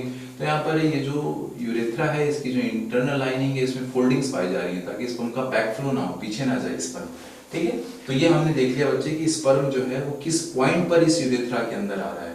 ठीक है, किस पॉइंट पर इस यूरेथ्रा के अंदर आ रहा है, तो वो देख लिया हमने बच्चे यहाँ पर, है ना। नेक्स्ट, ये जो अलग से ओपनिंग मैंने दिखा रखी है, किस चीज के लिए एपर्चर बना रखे हैं बच्चे, तो ये वो एपर्चर है जिसके थ्रू प्रोस्टेट ग्लैंड जो है, प्रोस्टेट ग्लैंड के अंदर मैंने बोला 5 लोब होते हैं, उन 5 लोब के अंदर जो भी फ्लूइड बना है वो इन्हीं एपर्चर के थ्रू, इंडिविजुअली इन्हीं एपर्चर के थ्रू इस यूरेथ्रा के अंदर रिलीज कर दिया जा रहा है। ठीक है, अब वही बात आती है सर, ये प्रोस्टेट ग्लैंड जो अपना यहाँ पर सिक्रेशन कर रही है वो किस काम का है। ठीक है, तो अभी हमने देखा कि सेमिनल वेसाइकल के अंदर जो फ्लूइड बना वो भी हमने स्पर्म में मिला दिया, इसी तरह प्रोस्टेट ग्लैंड में जो बना वो भी हमने मिला दिया। अभी आगे बल्बो यूरेथ्रल ग्लैंड दिखाएंगे, उसका भी जो सिक्रेशन होगा स्पर्म में मिला देंगे। जो बच्चे सेमिनल वेसाइकल है, प्रोस्टेट ग्लैंड है, बल्बो यूरेथ्रल ग्लैंड है, इनका जो सिक्रेशन होता है इसको हम बोलते हैं सेमिनल प्लाज्मा। क्या बोलते हैं उसको हम, सेमिनल प्लाज्मा। और इस सेमिनल प्लाज्मा को जब स्पर्म से मिला दिया गया, ठीक है, स्पर्म में मिला दिया गया, तो अब इसे हम बोलते हैं सीमेन, है ना, सीमेन बोल रहे हैं। तो सीमेन का मतलब आपको समझ में आ गया। अभी मैं आगे सारी चीजें आपको और अच्छे से हम पढ़ेंगे डिटेल में पूरा, जब हम स्पर्मेटोजेनेसिस पढ़ लेंगे, स्पर्म बना लेंगे, तो उसके बाद मैं आपको पूरा कंपोजिशन इंडिविजुअली डिस्कस करूंगा एक एक, है ना। लेकिन यहाँ पर मैं समझ में आ गया कि सीमेन का मतलब क्या होता है। तो स्पर्म जो कि टेस्टिस से बनकर आया है, वॉस डिफरेंस लेकर आ रहा है, उस वॉस डिफरेंस में जैसे ही सेमिनल वेसाइकल की डक्ट खुली तो उसका सिक्रीशन आया, प्रोस्टेट ग्लैंड ने अपना सिक्रीशन दिया, यहाँ पर बल्बो यूरेथ्रल ग्लैंड देखो दिखा रखी है, ये अपना सिक्रीशन डालेंगे। तो इनके सिक्रीशन, इन तीनों ग्लैंड के सिक्रीशन को बोलते हैं सेमिनल प्लाज्मा, और स्पर्म प्लस सेमिनल प्लाज्मा क्या बोल रहे हैं, सीमेन बोल रहे हैं, ठीक है। तो सीमेन जो है वो इजैकुलेट किया जा रहा है पेनिस के थ्रू, मेल एक्सटर्नल जेनिटलिया के थ्रू बॉडी के बाहर, ठीक। तो ये देखिए अब ये देखिए यूरेथ्रा, यूरेथ्रा का वो पोर्शन जो कि प्रोस्टेट ग्लैंड की एरिया में आ रहा है ना, प्रोस्टेट ग्लैंड की एरिया में जो पोर्शन आ रहा है यूरेथ्रा का, तो उसको हम बोल दे रहे हैं प्रोस्टेटिक यूरेथ्रा। लगभग 2 to 3 सेंटीमीटर ये जो यूरेथ्रा का पोर्शन है वो प्रोस्टेट के एरिया में आ रहा है, तो उसको हम बोल दे रहे हैं प्रोस्टेटिक यूरेथ्रा। अब यूरेथ्रा और आगे बढ़ी तो क्या मिला इसके रास्ते में, यहाँ पर मसल्स लगा रखी है हम लोगों ने ना, मसल्स लगा, इनको बोल रहे हैं स्फिंक्टर यूरेथ्री मसल्स, स्फिंक्टर यूरेथ्री मसल्स। तो ये जो मसल यहाँ पर लगा रखी है बच्चे, ये एक्चुअली ये जो यूरेथ्रा है, इस यूरेथ्रा के अंदर जो फ्लूइड फ्लो कर रहा है ना, जो यहाँ पर जो यूरिन जो फ्लो कर रहा है, उस यूरिन के फ्लो को कंट्रोल करने के लिए ये मसल्स यहाँ पर लगा रखी है। यहाँ पर ये बना रही हैं एक्सटर्नल स्फिंक्टर, ये मसल्स क्या बना रही है यहाँ पर, एक्सटर्नल स्फिंक्टर। ये सारी चीजें मैंने आपको पहले डिस्कस कर ली है, हमने जब मैच्योरेशन पढ़ा था वहां पर हमने देखा तो यही आपकी एक्सटर्नल स्फिंक्टर है बच्चे, और ये वॉलंटरी मसल्स होती हैं, ठीक है। इसीलिए हम बोलते हैं कि हमारा जो मैच्योरेशन है वो एक वॉलंटरी प्रोसेस है, क्योंकि ये जब मसल्स रिलैक्स होंगी तो एक्सटर्नल स्फिंक्टर रिलैक्स होगा, तो फिर ये यूरिन जो है पेनिस के थ्रू, मेल के एक्सटर्नल जेनिटलिया के थ्रू बॉडी के बाहर रिमूव किया जा रहा है, ठीक है। तो यहाँ पर ये एक्सटर्नल स्फिंक्टर लगा है। वहीं यहाँ पर अगर हम अंदर देखें, जहाँ पर ओपनिंग है, जहाँ पर ये यूरेथ्रा निकल रही है यूरिनरी ब्लैडर से, वहां पर इंटरनल स्फिंक्टर लगा रहता है। इंटरनल स्फिंक्टर क्या है, ये इनवॉल्यूंटरी स्फिंक्टर होता है। ये कैसा है, ये इनवॉल्यूंटरी स्फिंक्टर है, ठीक है। तो ये जो यूरिनरी ब्लैडर के अंदर जो मसल्स पाई जाती हैं, इनवॉल्यूंटरी मसल्स पाई जा रही हैं, एक्चुअली उन्हीं मसल्स के कुछ फाइबर होते हैं जो इलैंगुएट कर गए यहाँ पर, और इलैंगुएट करके और क्या बना रहे हैं यहाँ पर, स्फिंक्टर बना रहे हैं। तो ये जो स्फिंक्टर यहाँ पर पाया जा रहा है यूरेथ्रा की ओपनिंग पर ही, वो इंटरनल स्फिंक्टर है, और ये इंटरनल स्फिंक्टर्स होती हैं ये इनवॉल्यूंटरी होते हैं, ठीक। और ये जो एक्सटर्नल स्फिंक्टर है ये वॉल्यूंटरी होते हैं। तो इन मसल्स की एरिया से जो पास कर रहा है यूरेथ्रा का पोर्शन, उसको हम बोल रहे हैं मेम्ब्रेनस यूरेथ्रा। देख रहे हैं कैसे नाम बदल रहा है यहाँ पर, प्रोस्टेट ग्लैंड की एरिया से पास करने वाली यूरेथ्रा को बोल दिया हम लोगों ने प्रोस्टेटिक यूरेथ्रा, इन मसल्स वाली एरिया से पास करने वाली यूरेथ्रा के पोर्शन को बोल दिया हम लोगों ने मेम्ब्रेनस यूरेथ्रा। ये लगभग 1 to 2 सेंटीमीटर की लेंथ होती है पूरी यूरेथ्रा की यहाँ पर, ठीक है। और यहीं पर अब यूरेथ्रा कहाँ एंटर कर रही है, अब ये एंटर कर रही है पेनिस के अंदर, ठीक है। अब यूरेथ्रा एंटर कर रही है पेनिस के अंदर, तो through out the length of the penis urethra run कर रही है। तो यूरेथ्रा का वो पोर्शन जो कि पेनिस में रन कर रहा है उसको हम बोल दे रहे हैं पेनाइल यूरेथ्रा। लगभग 15 सेंटीमीटर का लेंथ होती है यूरेथ्रा की यहाँ पर, जिसको हम बोल रहे हैं पेनाइल यूरेथ्रा। तो देख रहे हैं कहीं ना कहीं यूरेथ्रा देखो बच्चे, यूरिनरी ब्लैडर से क्योंकि पूरा कंटिन्यू है, उसके रास्ते में जो आता चला गया, नाम हमने बदलता चला गया उसके हिसाब से। तो यहाँ पर ये जो यूरेथ्रा है, इस पेनिस के अंदर एंटर करने से पहले इस यूरेथ्रा के इसके अंदर यहाँ पर डक्ट खुली है। तो ये किसकी डक्ट है, किस ग्लैंड की डक्ट है, तो यही ग्लैंड यहाँ पर जो है ना बच्चे, it is bulbo urethral gland. कौन सी ग्लैंड है ये बल्बो यूरेथ्रल ग्लैंड, इसको कॉपर्स ग्लैंड या फिर बल्बो यूरेथ्रल ग्लैंड बोल रहे हैं। तो इस बल्बो यूरेथ्रल ग्लैंड और कॉपर्स ग्लैंड की डक्ट है जो कि यूरेथ्रा के अंदर आकर खुल गई यहाँ पर। और ये बल्बो यूरेथ्रल ग्लैंड का सिक्रीशन प्लस प्रोस्टेट ग्लैंड का सिक्रीशन प्लस सेमिनल वेसाइकल का सिक्रीशन, इनके सिक्रीशंस को मिलाकर फाइनली क्या बोल रहे हैं हम, सेमिनल प्लाज्मा, ठीक है। और इसी सेमिनल प्लाज्मा प्लस स्पर्म को बोल रहे हैं सीमेन। तो जो इजैकुलेट किया जा रहा है मेल की एक्सटर्नल जेनिटलिया से, जो बॉडी के बाहर रिमूव किया जा रहा है, वो क्या है, वो सीमेन है ना, वो सीमेन है। उसमें स्पर्म भी है और ग्लैंड का सिक्रीशन भी है, ठीक है। कैसा सिक्रीशन है, किस नेचर का है, क्या काम कर रहा है, वो सारी चीजें मैं आगे डिस्कस करूंगा। जब हम स्पर्मेटोजेनेसिस पढ़ चुके होंगे तब देखेंगे पूरा कंपोजिशन। नेक्स्ट अब ये देखिए, अब हम बात करेंगे पेनिस के बारे में, मेल के एक्सटर्नल जेनिटलिया के बारे में, मेल का जो कॉपुलेटरी स्ट्रक्चर है उसके बारे में बात करते हैं। तो पेनिस का वो पोर्शन जो कि एक्सपोज्ड नहीं है उसे हम बोलते हैं रूट ऑफ द पेनिस। क्या बोल रहे हैं, root of the penis. Root of the penis किसे बोल रहे हैं, तो जो अनएक्सपोज्ड पार्ट है पेनिस का उसे हम बोल रहे हैं रूट ऑफ द पेनिस, ठीक है। नेक्स्ट उसके बाद ये बॉडी हो गई, ये ग्लैंस पेनिस हो गया, ठीक है। और ये टिप हो गई जहां पर क्या कौन आकर खुल रही है सर, यूरेथ्रा आकर खुल रही है। तो इस ओपनिंग को हम बोल रहे हैं यूरोजेनिटल मीएटस। क्या बोल रहे हैं इसको हम, यूरोजेनिटल मीएटस, क्योंकि यहाँ पर यूरिन भी पास कर रहे हैं, गैमेट भी यहीं से पास कर रहा है, सीमेन भी यहीं से पास होगा, यूरिन भी यहीं से पास होगा। इसको बोल रहे हैं यूरोजेनिटल मीएटस, ठीक है। तो यूरोजेनिटल मीएटस एक्चुअली क्या है, ये ओपनिंग है किसकी, यूरेथ्रा की ओपनिंग है। तो इस पेनिस के स्ट्रक्चर को हम लोग अलग से डिस्कस कर लेते हैं। देखिए पेनिस का स्ट्रक्चर यहाँ पर होगा, क्या क्या यहाँ पर मिलेगा आपको, ये देखिए रूट ऑफ द पेनिस हो गया। रूट ऑफ द पेनिस का मतलब सर पेनिस का जो अनएक्सपोज्ड पार्ट है उसको हम बोल रहे हैं रूट ऑफ द पेनिस। ये क्या है सर, ये बॉडी और the shaft of the penis हो गई, दिस इज द बॉडी और the shaft of the penis. और ये जो सैफ्ट है पेनिस की, जो बॉडी है, बॉडी का जो टर्मिनल एंड है, बॉडी का जो टर्मिनल बल्ज्ड एंड है, इसको हम बोल रहे हैं ग्लैंस पेनिस। ठीक है, पेनिस में क्या क्या मिलेगा, तो पेनिस के अंदर बच्चे 3 लॉन्गिट्यूडनल सिलिंड्रिकल इरेक्टाइल टिश्यू पाई जाती हैं। इसके अंदर 3 लॉन्गिट्यूडनल सिलिंड्रिकल टिश्यू पाई जा रही हैं, और इनके बीचों बीच कौन रन कर रहा है, बीचों बीच रन कर रही है यूरेथ्रा। ठीक है, तो ये जो रूट है, रूट की जो मसल्स हैं उनको हम बोलते हैं क्रूरा मसल्स। रूट के जो मसल्स हैं उनको हम बोल रहे हैं क्रूरा मसल। तो यहाँ पर 2 क्रूरा मसल्स पाई जाती हैं, और ये बीच में क्या है, ये बल्ब हो गया पेनिस का, तो यहाँ पर ये एक बल्ब है और ये 2 क्रूरा मसल्स आपको देखने को मिलेंगे रूट में। ठीक है, और जब हम बॉडी की बात करते हैं तो मैंने बोला बॉडी के अंदर क्या है सर, यहाँ पर 3 लॉन्गिट्यूडनल सिलिंड्रिकल इरेक्टाइल टिश्यू पाई जाती है। 3 लॉन्गिट्यूडनल सिलिंड्रिकल इरेक्टाइल टिश्यू पाई जा रही है पेनिस की बॉडी में। क्या नाम दिया इनको बच्चे हमने, यहाँ पर 2 कॉर्पोरा कैवर्नोसा पाई जाती हैं, जो कि पेनिस को दोनों लेटरल साइड से कवर कर रही है, और इनके बीचों बीच जो longitudinal cylindrical erectile tissue run कर रही है उसे हम बोल रहे हैं कॉर्पस स्पोंजियोसम। तो यहाँ पर एक कॉर्पस स्पोंजियोसम जो कि बीचों बीच रन कर रही है, उसी कॉर्पस स्पोंजियोसम में ही क्या रन कर रहा है सर, यूरेथ्रा रन कर रही है। ठीक है, और इसके जो दोनों लेटरल साइड में जो इरेक्टाइल टिश्यू है that is called corpora cavernosa. ठीक है, और इसी कॉर्पस स्पोंजियोसम का ही टर्मिनल एंड जो है वो बल्ज हो गया। देख रहे हैं, देखो कॉर्पस स्पोंजियोसम अलग से रेड कलर में दिखा रखा है, और इसी का टर्मिनल एंड जो है वो बल्ज हो गया, जिसे हम बोल रहे हैं ग्लैंस पेनिस। क्या बोल रहे हैं इसको हम, ग्लैंस पेनिस। ठीक है, तो एक बात समझ में आ गई सर, ग्लैंस पेनिस में केवल किसका इन्वॉल्वमेंट है, जो टर्मिनल पार्ट है पेनिस का, उसमें केवल किसका इन्वॉल्वमेंट है, केवल उसके अंदर बच्चे कॉर्पस स्पोंजियोसम का इन्वॉल्वमेंट है। मैं इसे आपको समझाने की कोशिश करता हूँ किस तरह से ये तीनों longitudinal cylindrical erectile tissue arrange है बच्चे। ये जो पेनिस है बच्चे, कुछ इस तरह का स्ट्रक्चर समझ लो आप। ठीक है, जो लेटरल साइड की जो यहाँ पर इरेक्टाइल टिश्यू, ये दोनों लेटरल साइड की जो इरेक्टाइल टिश्यू, इनको हम बोल रहे हैं कॉर्पोरा कैवर्नोसा। ठीक है, और इनके बीचों बीच कौन रन कर रहा है, कॉर्पस स्पोंजियोसम। ये बीचों बीच रन करने वाली जो इरेक्टाइल टिश्यू है ये हो गई कॉर्पस स्पोंजियोसम।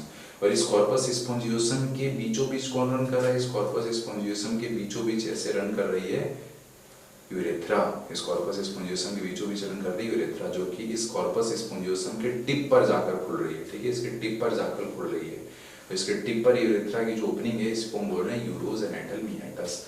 और ये जो पार्ट है ना, देखिए कॉर्पोरा कैवर्नोसा जो है, कॉर्पोरा कैवर्नोसा जो है ये केवल यहीं तक आ रही है, केवल यहीं तक आ रही है। और ये टर्मिनल पोर्शन जो है जहां पर कॉर्पोरा कैवर्नोसा नहीं है, केवल कॉर्पस स्पोंजियोसम है, इसी एरिया में ये बल्ज हो जा रहा है। कॉर्पस स्पोंजियोसम इसी एरिया में बल्ज हो रहा है, बना रहा है ग्लैंस पेनिस। तो ग्लैंस पेनिस में केवल कौन इन्वॉल्व हो रहा है, केवल ये कॉर्पस स्पोंजियोसम का इन्वॉल्वमेंट है यहाँ पर। ठीक है, और ये जो भी यहाँ पर इरेक्टाइल टिश्यू है किससे कवर्ड है, स्किन से कवर्ड है। ठीक है, इनके चारों तरफ स्किन की कवरिंग है। वहीं अगर हम ग्लैंस पेनिस की बात करें तो ग्लैंस पेनिस के अराउंड जो स्किन की कवरिंग पाई जा रही है उसे हम बोलते हैं प्रीप्यूस और फोरस्किन। फोरस्किन क्या है, ग्लैंस पेनिस की कवरिंग को बोल रहे हैं फोरस्किन। ठीक है, और इस फोरस्किन में कुछ फोरस्किन की जो इनर मेम्ब्रेन है उसमें कुछ ग्लैंड्स पाई जा रही है ना। फोरस्किन की इनर मेम्ब्रेन में ग्लैंड्स पाई जा रही है, उनको हम बोल रहे हैं प्रीप्यूसियल ग्लैंड और टाइसन्स ग्लैंड। और ये जो प्रीप्यूसियल ग्लैंड और टाइसन्स ग्लैंड जो है बच्चे, कुछ फ्लूइड सिक्रीट कर रही है। कैसा फ्लूइड सिक्रीट कर रही है, white, thick, sticky, oily secretion ये सिक्रीट कर रही है यहाँ पर, जिसको हम बोल रहे हैं स्मैग्मा। क्या बोल रहे हैं, स्मैग्मा। ठीक है, तो इन टाइसन्स ग्लैंड ने जो वाइट, थिक, ऑयली फ्लूइड जो सिक्रीट किया है उसे हम बोलते हैं स्मैग्मा। और ये जो फोरस्किन है, देख रहे हैं, जो फोरस्किन है ग्लैंस पेनिस के अराउंड जो कवरिंग है फोरस्किन है, ये foreskin root of the glans penis पे जाकर अटैच हो जा रही है ना, यहाँ पर अटैच हो जा रही है एक थिन मेम्ब्रेन से यहाँ पर जाकर अटैच हो जा रही है, जिससे हम बोल रहे हैं फ्रेनुलम प्रीप्यूस। तो फ्रेनुलम प्रीप्यूस वो थिन मेम्ब्रेन है जिसके थ्रू क्या हो रहा है, ये जो फोरस्किन है ये root of the glans penis पे जाकर अटैच हो जा रही है। तो ये हमने स्ट्रक्चर यहाँ पर डिस्कस कर लिया पेनिस का। ठीक है, एक और टर्म हमसे पूछ लिया जाता है कि व्हाट इज सर्कमसीजन क्या होता है बच्चे। तो वो जो फोरस्किन थी, ग्लैंस पेनिस की जो कवरिंग थी फोरस्किन, अगर सर्जिकली रिमूव कर दिया जाए फोरस्किन को, दिस इज कॉल्ड सर्कमसीजन। तो surgical removal of for skin, क्या बोल रहे हैं इसको हम, सर्कमसिजन। वैसे हमने मेल के इंटरनल जेनेटिलिया के बारे में बात कर ली, एक्सटर्नल जेनेटिलिया के बारे में भी हमने सारी चीजें डिस्कस कर ली यहाँ पर। अब हम बात कर लेते हैं what is the pathway of sperm. Sperm कहाँ बना है, सेमनीफेरस ट्यूब्यूल में बना है। सेमनीफेरस ट्यूब्यूल बनने के बाद उस स्पर्म को किन किन रास्तों से पास होना पड़ रहा है, मेल की बॉडी के बाहर निकलने के लिए, ठीक है। तो that is the pathway of sperm. देखिए, तो सेमनीफेरस ट्यूब्यूल में जो स्पर्म बना है, सबसे पहले वो ट्यूबुलाई रेक्टाई में जाएगा, ट्यूबुलाई रेक्टाई से रेटे टेस्टिस, रेटे टेस्टिस से वॉस डिफरेंशिया, वॉस डिफरेंशिया से एपिडिडाइमिस, एपिडिडाइमिस से वॉस डिफरेंस, फिर ये वॉस डिफरेंस से बच्चे की वॉस डिफरेंस स्क्रोटम से बाहर निकल के जाएगी एब्डोमिनल कैविटी में। एब्डोमिनल कैविटी में जाने के बाद फिर ये कहाँ जाएगी सर, यूरिनरी ब्लैडर के पीछे जा रही है ना। तो वही यहाँ पर दिखा रखा है एब्डोमिनल कैविटी में कैसे एंटर कर रही है, एब्डोमिनल कैविटी में वॉस डिफरेंस कैसे एंटर कर रही है, through spermatic cord via inguinal canal, inguinal canal के थ्रू होकर एब्डोमिनल कैविटी में जा रहा है वो। वही यहाँ पे लिखा हुआ है कि vas deferens via inguinal canal through spermatic cord, spermatic cord के अंदर से जाता हुआ वो इंग्वाइनल कैनाल से पास होता हुआ वो कहाँ चला जाएगा, एब्डोमिनल कैविटी में। एब्डोमिनल कैविटी में आ गया वॉस डिफरेंस ये, और एब्डोमिनल कैविटी में आने के बाद अब वो यूरेटर के पीछे जाएगा, और यूरेटर के पीछे जाकर क्या करेगा, डायलेट कर गया, और जो डायलेटेड पोर्शन है वॉस डिफरेंस का उसको हम बोल रहे हैं एम्पुला, ठीक है, एम्पुला। अब इस एम्पुला से जब वॉस डिफरेंस और आगे बढ़ा तो इसके अंदर कौन आकर खुल गई, सेमिनल वेसाइकल, सेमिनल वेसाइकल की डक्ट आकर यहाँ पर खुल गई, और जब सेमिनल वेसाइकल की डक्ट इसमें खुल जाएगी तो इसको बोल देंगे क्या, जो कॉमन डक्ट बनी है इस कॉमन डक्ट को बोल देंगे इजैकुलेटरी डक्ट। अभी इजैकुलेटरी डक्ट कहाँ जाकर खुल जाएगी, यूरेथ्रा के अंदर, दिखाया था मैंने opening of ejaculatory duct urethra में कहाँ पर हो रही है, ठीक है, वो हमने देखा था, जहाँ पर आपके प्रोस्टेट ग्लैंड का सिक्रीशन हो रहा है उसी के अराउंड कहीं ये आपकी इजैकुलेटरी डक्ट भी जाकर खुल गई यूरेथ्रा में, ठीक है।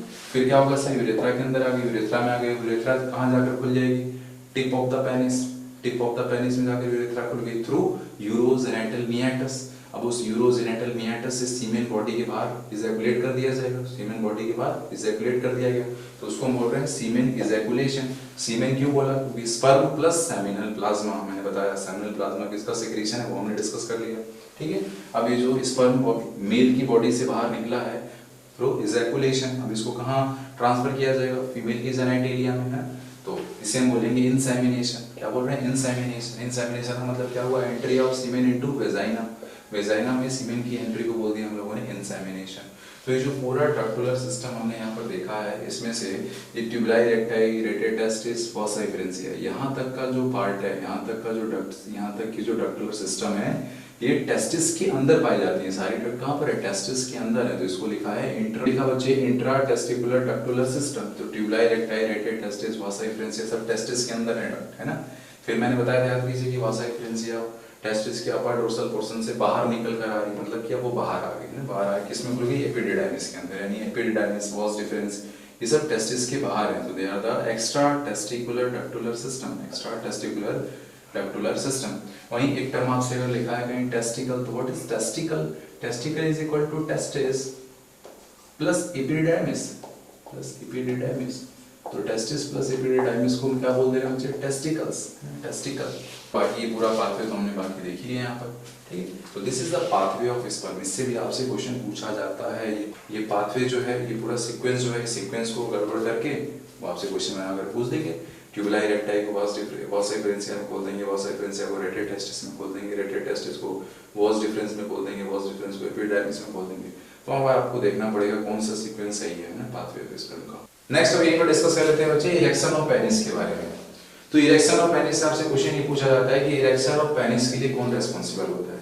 तो पेनिस के इरेक्शन के लिए हमारी बॉडी का पैरासिम्पैथेटिक नर्वस सिस्टम रेस्पॉन्सिबल होता है।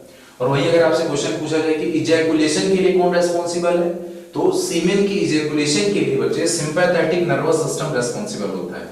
तो सिंपैथेटिक नर्वस सिस्टम रेस्पॉन्सिबल है इजैकुलेशन के लिए सीमेन के, और इरेक्शन ऑफ पेनिस के लिए रेस्पॉन्सिबल होता है पैरासिम्पैथेटिक नर्वस सिस्टम।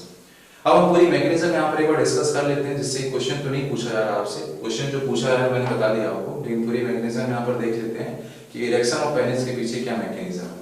तो यहाँ पर बच्चे इस इरेक्शन ऑफ पेनिस के पीछे जो मैकेनिज्म है वो डिस्कस कर लेते हैं। तो जब हमारी बॉडी को कोई भी सेक्सुअल एक्साइटमेंट वाला सिग्नल रिसीव हो रहा है, तो सबसे पहले हमारा हाइपोथैलेमस एक्टिवेट होता है। हाइपोथैलेमस एक्टिवेट होता है तो क्या कर रहा है, वो सिग्नल भेज रहा है, सेक्सुअल एक्टिविटी का फिर वो सिग्नल भेज रहा है, और फिर इस सिग्नल की वजह से जो हाइपोथैलेमस ने सेक्सुअल एक्टिविटी का जो सिग्नल भेजा है, इसकी वजह से क्या होगा, हमारे बॉडी का पैरासिम्पैथेटिक नर्वस सिस्टम एक्टिवेट होगा। तो जो हमारी बॉडी का पैरासिम्पैथेटिक नर्वस सिस्टम एक्टिवेट हो रहा है तो उससे क्या हो रहा है, तो पेनाइल जो आर्टरीज हैं, पेनिस की जो आर्टरीज हैं, उनकी एंडोथेलियम से नाइट्रिक ऑक्साइड रिलीज करवा रहा है। ये सिग्नल क्या करा रहा है, नाइट्रिक ऑक्साइड रिलीज करा रहा है from the endothelium of penile artery. कौन सा सिग्नल, ये हमारा पैरासिम्पैथेटिक नर्वस सिस्टम के एक्टिवेशन से जो सिग्नल सेंड हुआ है वो पेनिस की आर्टरीज की एंडोथेलियम से नाइट्रिक ऑक्साइड रिलीज करा रहा है। और ये जो नाइट्रिक ऑक्साइड यहाँ पर रिलीज हुआ है बच्चे, ये वैसोडाइलेटर होता है, वैसोडाइलेटर है। तो ये क्या करा रहा है, वैसोडाइलेशन कराएगा। तो पेनाइल आर्टरी जो है उनका वैसोडाइलेशन करा रहा है। उसके साथ साथ और क्या हो रहा है, जो रूट की मसल्स हैं, जो प्लूरा मसल्स हैं, उनका रिलैक्सेशन हो जा रहा है। तो रूट की मसल्स रिलैक्स हो गई है ना, वैसोडाइलेशन हो गया, तो क्या होगा, ब्लड सप्लाई जो है बढ़ जाएगी है ना, ब्लड सप्लाई बढ़ गई पेनिस के लिए, ब्लड सप्लाई यहाँ पर बढ़ा दी गई। तो ब्लड सप्लाई बढ़ गई तो क्या होगा सर, वो जो पेनिस के अंदर जो इरेक्टाइल टिश्यू है, इरेक्टाइल टिश्यू है, उनके अंदर जो ब्लड साइनोसॉइड्स हैं, उसके अंदर जाकर ब्लड एक्युमुलेट हो जाएगा। ठीक है, उनके अंदर ब्लड का फिलिंग हो रहा है, फिलिंग हो रही है, ब्लड भर रहा है उसके अंदर। तो जो साइनोसॉइड्स हैं वहाँ पर है ना, ब्लड उसमें फिल होगा, तो जो इरेक्टाइल टिश्यू है वो एक्सपैंड करेंगे। उन्हें जब ब्लड फिल होगा तो जो इरेक्टाइल टिश्यू है एक्सपैंड करेंगे, एक्सपैंड करेंगे तो क्या होगा सर, एनलार्जमेंट हो गया, पेनिस का एनलार्जमेंट हो गया है ना, एनलार्जमेंट ऑफ पेनिस। अब एनलार्जमेंट ऑफ पेनिस होगा, ब्लड सप्लाई बढ़ ही रही है ना, ब्लड सप्लाई बढ़ रही है। तो एनलार्जमेंट जब हो जाएगा, इस एनलार्जमेंट के साथ साथ और क्या होगा, वहाँ की जो वेन्स हैं उनका ब्लॉकेज हो जाएगा बच्चे, क्योंकि ये एक्सपैंड कर रही है ना, ये जो इरेक्टाइल टिश्यू जब एक्सपैंड करेंगी, वहाँ की जो वेन्स है उनका ब्लॉकेज हो जाएगा। वेन्स का ब्लॉकेज हो जाएगा तो ब्लड तो भरता चला जा रहा है, आर्टरीज ब्लड लेकर आ रही है, लेकिन ब्लड निकल नहीं रहा है, ब्लड, क्योंकि वेन्स ही तो ब्लड लेकर जाती है ना, ब्लड वहाँ से वेन्स ही वहाँ का ब्लड ड्रेन कराएंगे वहाँ से है ना, तो आर्टरीज ब्लड लेकर तो आ रही है और वो ब्लड भरता चला जा रहा है साइनोसॉइड्स में, लेकिन ये वेन्स का ब्लॉकेज होने की वजह से ब्लड निकल नहीं पा रहा है। ठीक है, और जब तक ये वेन्स का ब्लॉकेज रहेगा, ब्लड निकल नहीं पाएगा, तब तक उन इरेक्टाइल टिश्यू के अंदर ब्लड भरा रहेगा। ठीक है, ब्लड भरा रहेगा मतलब कि पेनिस का एनलार्जमेंट सर है ना, और ज्यादा ब्लड भर रहा है, और ज्यादा ब्लड भर रहा है तो इनका एनलार्जमेंट हो रहा है, तो सर और ज्यादा एनलार्ज हो रही है, और ज्यादा एनलार्ज हो रही है, तो अब क्या होगा सर, जो कार्पोरा कैवर्नोसा है, कॉर्पस स्पोंजियोसम है, वो जो आपकी इरेक्टाइल टिश्यू है, उन इरेक्टाइल टिश्यू की जो कवरिंग है, उनकी जो कवरिंग होती है उनको बोलते हैं ट्यूनिका एल्बुजिनिया। क्या बोल रहे हैं कवरिंग को, ट्यूनिका एल्बुजिनिया। तो ये जो ट्यूनिका एल्बुजिनिया है, इस ट्यूनिका एल्बुजिनिया की स्ट्रेचिंग हो जाएगी, नहीं स्ट्रेच कर जाएंगे, क्यों, क्योंकि इनके अंदर की इरेक्टाइल टिश्यू पूरी एक्सपैंड कर रही है, ब्लड भर रहा है, तो एक्सपैंड कर रही है, ब्लड भर रहा है, तो क्या होगा सर, इनकी स्ट्रेचिंग होगी। और जब इनकी स्ट्रेचिंग हो रही है ना, पूरी इनकी स्ट्रेचिंग हो रही है, तो इसको हम बोल रहे हैं कि पेनिस की क्या होगी, हार्डनिंग हो गई है ना, पूरा हार्डनिंग हो जाएगी पेनिस की। और जब यहाँ पर पेनिस की हार्डनिंग हो जाएगी, ठीक है, तो इसको हम बोल रहे हैं कि इरेक्शन ऑफ पेनिस, जो हार्डनिंग हो गई इसको बोलते हैं इरेक्शन ऑफ पेनिस। तो इरेक्शन हो गया यहाँ पर, इस इरेक्शन के पीछे कौन रिस्पॉन्सिबल था, पैरासिम्पैथेटिक नर्वस सिस्टम। ठीक है, ये इरेक्शन हो गया, इरेक्शन के बाद क्या होगा सर, सेक्सुअल एक्टिविटीज जो भी है परफॉर्म की गई। ठीक है, उसके बाद क्या होगा, जो सेक्सुअल एक्टिविटी परफॉर्म हो गई तो फिर सिंपैथेटिक नर्वस सिस्टम एक्टिवेट होता है। जब सिंपैथेटिक नर्वस सिस्टम यहाँ पर एक्टिवेट होता है तो फिर इससे जो सिग्नल आएगा वो क्या कराएंगे सर, सीमेन इजैकुलेशन। सीमेन इजैकुलेशन, जब सीमेन इजैकुलेशन हो गया उसके साथ साथ और क्या करा रहे हैं, ये सिंपैथेटिक सिग्नल जो आए यहाँ पर, सिंपैथेटिक नर्वस सिस्टम की एक्टिवेशन की वजह से जो सिग्नल आए, एक तो सीमेन इजैकुलेशन कराएंगे और vasoconstriction of the penis, vasoconstriction करा दी, ब्लड सप्लाई कम हो गई। और क्या करा रहे हैं, प्लूरा मसल्स का कॉन्ट्रैक्शन करा रहे हैं। प्लूरा वजह से क्या होगा, वो जो इरेक्टाइल टिश्यू पूरा जो एक्सपैंड कर रखी थी ना, एक्सपैंड जो कर रखी थी, वो फिर नॉर्मल शेप में आ जाएंगी। नॉर्मल शेप में आ जाएंगे तो उसके साथ क्या होगा सर, उनके एक्सपेंशन की वजह से वो वीनस ब्लॉकेज हुआ था, वो ब्लॉकेज रिलीज हो गया। ब्लॉकेज रिलीज हो जाएगा तो वो जो ब्लड उसमें भरा हुआ है, वो ब्लड ये वेन्स जो है ड्रेन करके यहाँ से निकालना स्टार्ट कर देंगे। ठीक है, ये ब्लड यहाँ से निकलना स्टार्ट हो गया, फिर क्या होगा, पेनिस रिलैक्स हो गया, penis relaxation of the penis. तो ये सारी चीजें यहाँ पर हमने डिस्कस कर ली। आपसे क्वेश्चन पूछा जाता है वो ये है कि पेनिस की इरेक्शन के लिए कौन रेस्पॉन्सिबल होता है और इजैकुलेशन के लिए कौन रेस्पॉन्सिबल है। और ये जो भी ड्रग्स आती हैं जो कि ये इरेक्शन ऑफ पेनिस का जो टाइम है उसको और लंबा कर दे रही हैं, लॉन्ग इरेक्शन करा रही हैं, वो क्या करती हैं, तो बच्चे वो यहीं पर एक्ट कर रही हैं। ये नाइट्रिक ऑक्साइड का जो सिक्रीशन है, सिबियाग्रा टाइप की जो ड्रग होती हैं, ये क्या कर रही हैं, ये जो नाइट्रिक ऑक्साइड का जो सिक्रीशन है ना, इसका प्रोलॉन्ग सिक्रीशन करा रही है। नाइट्रिक ऑक्साइड जितने समय तक सिक्रीट होता रहेगा यहाँ से, जितने समय तक नाइट्रिक ऑक्साइड सिक्रीट होगा उतना ही लंबे देरी तक यहाँ पर वैसोडाइलेशन होगा और सारी चीजें होंगी, तो जो इरेक्शन का टाइम है वो बढ़ जाएगा। तो ये विएग्रा टाइप की ड्रग क्या कर रही है, यहाँ पर नाइट्रिक ऑक्साइड का जो सिक्रीशन है लंबे समय तक कर रही है। ठीक है। तो हमने यहाँ पर इरेक्शन ऑफ पेनिस डिस्कस किया बच्चे। इसी से रिलेटेड एक दो टर्म आपसे पूछ ले जाते हैं। अगर आपसे पूछा जाए कि what is the meaning of impotency, impotency का मतलब क्या होता है, वहीं अगर आपसे पूछा जाए कि स्टरलिटी का मतलब क्या होता है बच्चे, तो क्या डिफरेंस है इम्पोर्टेंसी और स्टरलिटी में। इम्पोर्टेंसी में क्या हो रहा है बच्चे कि वो जो पर्सन है वो सेक्सुअल एक्टिविटी परफॉर्म नहीं कर पा रहा है, वो इंटरकोर्स नहीं कर पा रहा है because of the failure of erection of penis, है ना। पेनिस के इरेक्शन ना होने की वजह से वो पर्सन सेक्सुअल एक्टिविटी परफॉर्म नहीं कर पा रहा है, तो इस कंडीशन को हम बोलते हैं इम्पोर्टेंसी, ठीक है। और वही अगर वो पर्सन जो है फर्टिलाइजेशन, है ना, फर्टिलाइजेशन नहीं हो पा रहा, उस अगर फर्टिलाइजेशन कराने के लिए वो एबल नहीं है ड्यू टू, क्यों, अगर स्पर्म काउंट में कोई दिक्कत है, अगर स्पर्म काउंट में कोई प्रॉब्लम है बच्चे, स्पर्म काउंट अगर नॉर्मल हम देखें, भी हम डिस्कस करेंगे जब स्पर्म पढ़ेंगे तो हम देखेंगे नॉर्मल जो स्पर्म काउंट होता है पर इजैकुलेशन 200 से 300 मिलियन स्पर्म पर इजैकुलेशन होना चाहिए नॉर्मल, तब जाकर फर्टिलाइजेशन होता है। तो ऐसा जो पर्सन है जिसका नॉर्मल स्पर्म काउंट 200 से 300 मिलियन स्पर्म होता है पर इजैकुलेशन, वो पर्सन सक्सेसफुल फर्टिलाइजेशन करा सकता है, ठीक है।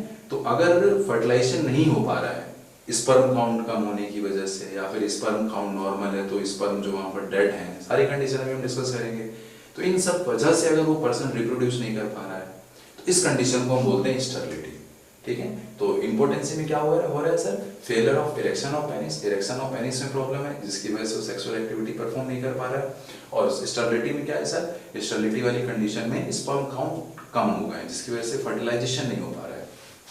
तो हमने टेस्टिस के स्ट्रक्चर के बारे में डिस्कस किया। हमने देखा कि टेस्टिस के जो टेस्टिकुलर लोब्यूल हैं उनके अंदर सेमिनिफेरस ट्यूब्यूल रखी हुई है और उन्हीं सेमिनिफेरस ट्यूब्यूल के अंदर स्पर्म का प्रोडक्शन हो रहा है। तो अगर हमें स्पर्म के प्रोडक्शन के बारे में बात करनी है तो इन सेमिनिफेरस ट्यूब्यूल के बारे में बात करना पड़ेगा। तो बच्चे इन सेमिनिफेरस ट्यूब्यूल की हिस्टोलॉजी देख लेते हैं कि कैसा इनका इंटरनल स्ट्रक्चर है। तो हमने देखा था वहां पर कि एक टेस्टिकुलर लोब्यूल में 1 2 3 सेमिनिफेरस ट्यूब्यूल पाई जाती हैं।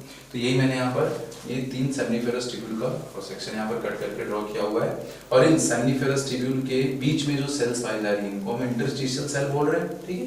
ये इंटरस्टिशियल स्पेस हो गया, सेमिनिफेरस ट्यूब्यूल्स के बीच का जो स्पेस है उसको हम इंटरस्टिशियल स्पेस बोल रहे हैं और उनमें भी कुछ सेल पाई जा रही है। तो पहले इन सेमिनिफेरस ट्यूब्यूल के बारे में बात कर लेते हैं। जो सेमिनिफेरस ट्यूब्यूल है बच्चे, इनके बाहर है ना, इनके आउटर साइड पर वाइट फाइब्रस कनेक्टिव टिश्यू की लेयर पाई जा रही है जिनको हम बोलते हैं ट्यूनिका प्रोप्रिया, ठीक है। और वहीं जब आप इनके ल्यूमेन की लाइनिंग देखोगे, ठीक है, इनकी जब इंटरनल लाइनिंग देखोगे तो वहां पर आपको 2 तरह की सेल देखने को मिलेंगी। यहाँ पर आपको क्यूबॉइड सेल मिलेंगी और कोलुमनर सेल मिलेंगी। यहाँ की जो कोलुमनर सेल है उन्हें हम बोल रहे हैं सर्टोली सेल, सस्टेंटिकुलर सेल और सपोर्टिंग सेल और नर्व सेल बोल रहे हैं, ठीक है। क्यों ऐसा बोल रहे हैं, क्यों हम सर्टोली सेल को क्यों सपोर्टिंग सेल, नर्व सेल क्यों बोल रहे हैं, देखते हैं यहाँ पे। सबसे पहले बात कर लेते हैं क्यूबॉइड सेल के बारे में। ये जो क्यूबॉइड सेल यहाँ पर है बच्चे, यही जर्म सेल है, ये क्यूबॉइड सेल ही जर्म सेल है, यही स्पर्म बनाकर देने वाली है, इन्हीं से स्पर्म का प्रोडक्शन हो रहा है, इन्हीं के अंदर मियोसिस होगी तो स्पर्म बनेगा, ठीक है। तो सर हमें समझ में आ गया जो क्यूबॉइड सेल है इन्हीं को हम जर्म सेल बोल रहे हैं, यही स्पर्म बनाने वाली है। और ये जो क्यूबॉइड सेल होती है बच्चे, ये जो जर्म सेल है ये एक्स्ट्रा एम्ब्रियोनिक इन ओरिजिन होती है, they are extra embryonic in origin. Extra embryonic in origin का मतलब क्या हो गया, जिस स्टेम सेल ने पूरी की पूरी एम्ब्रियो को बनाया है, जिस स्टेम सेल से पूरी पूरी बॉडी बनी है बच्चे, उन स्टेम सेल से ये जर्म सेल नहीं बनी है। तो फिर ये कहाँ से आई हैं, ये एम्ब्रियो के बाहर से आई हैं, तो कहाँ से आई हैं ये, वो सारी चीजें हैं जब मैं आपको एम्ब्रियोलॉजिकल डेवलपमेंट अभी बताऊंगा तो वहां मैं समझाऊंगा आपको कि एम्ब्रियो के बाहर से कहाँ से आई हैं ये जर्म सेल। इन जर्म सेल ने जो स्पर्म बनाया है वो स्पर्म जाकर इन सर्टोली सेल से ऐसे एम्बेडेड हो जाते हैं। अभी डायग्राम देखते हैं अपनी एनसीईआरटी, यहाँ पर एम्बेडेड है स्पर्म हमारे, ठीक है।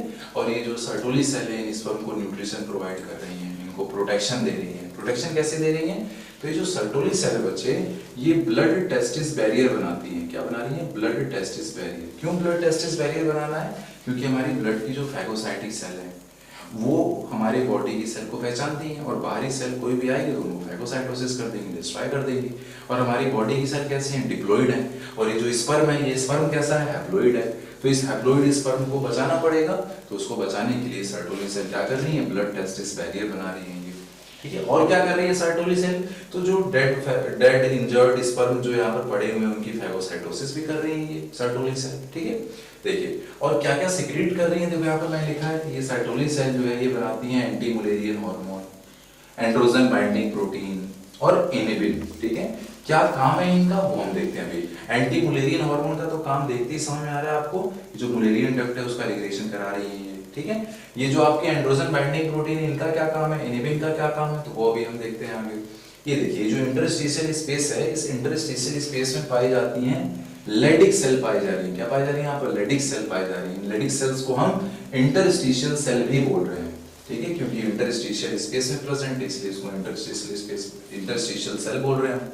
ये लेडिक सेल क्या करती हैं बच्चे, ये लेडिक सेल बना रही हैं एंड्रोजन, क्या प्रोड्यूस कर रही हैं, एंड्रोजन, दैट इज टेस्टोस्टेरोन, है ना, जो मेजर एंड्रोजन है दैट इज टेस्टोस्टेरोन बना रही है। और ये जो टेस्टोस्टेरोन है बच्चे, यही रेस्पॉन्सिबल है मेल के सेकेंडरी सेक्सुअल कैरेक्टर के डेवलपमेंट के लिए, सारी चीजें।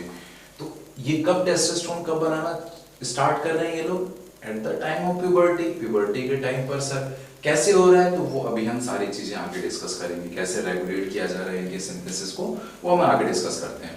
तो ये जो टेस्टोस्टेरोन है अभी हमें समझ में आ गया, ये मेल के सेकेंडरी सेक्सुअल कैरेक्टर के डेवलपमेंट के लिए जरूरी है। और क्या कर रहा है, ये टेस्टोस्टेरोन जरूरी होता है स्पर्मेटोजेनेसिस प्रोसेस के लिए। स्पर्मेटोजेनेसिस प्रोसेस का मतलब क्या हुआ सर, स्पर्म बनाने का जो प्रोसेस है ना बच्चे, इसको हम बोल रहे हैं स्पर्मेटोजेनेसिस। तो इस स्पर्मेटोजेनेसिस प्रोसेस के लिए जरूरी होता है ये टेस्टोस्टेरोन। ये कहां बना है टेस्टोस्टेरोन, ये बना है इंटरस्टिशियल स्पेस में। स्पर्मेटोजेनेसिस कहां चल रही है, स्पर्मेटोजेनेसिस चल रही है सेमिनिफेरस ट्यूब्यूल के अंदर। तो ये टेस्टोस्टेरोन अंदर कैसे जा रहे हैं, तो इन टेस्टोस्टेरोन जो है, ये इंटरस्टिशियल स्पेस की जो टेस्टोस्टेरोन है, ये पैसिवली डिफ्यूजन से जा रहे हैं, यहाँ पर डिफ्यूजन के थ्रू यहाँ पर जा रहे हैं। और इनके डिफ्यूजन को प्रमोट कौन कर रहा है, तो सर ये एंड्रोजन बाइंडिंग प्रोटीन, ये एंड्रोजन बाइंडिंग प्रोटीन जो है ये फैसिलिटेट करा रही है इनके ट्रांसपोर्ट को, है ना, इनके ट्रांसपोर्ट को फैसिलिटेट करा रही है सेमिनिफेरस ट्यूब्यूल के अंदर, ठीक है। और फिर वहां पर जाकर वो स्पर्मेटोजेनेसिस प्रोसेस के लिए रिस्पांसिबल है। तो ये बात कर ली हमने।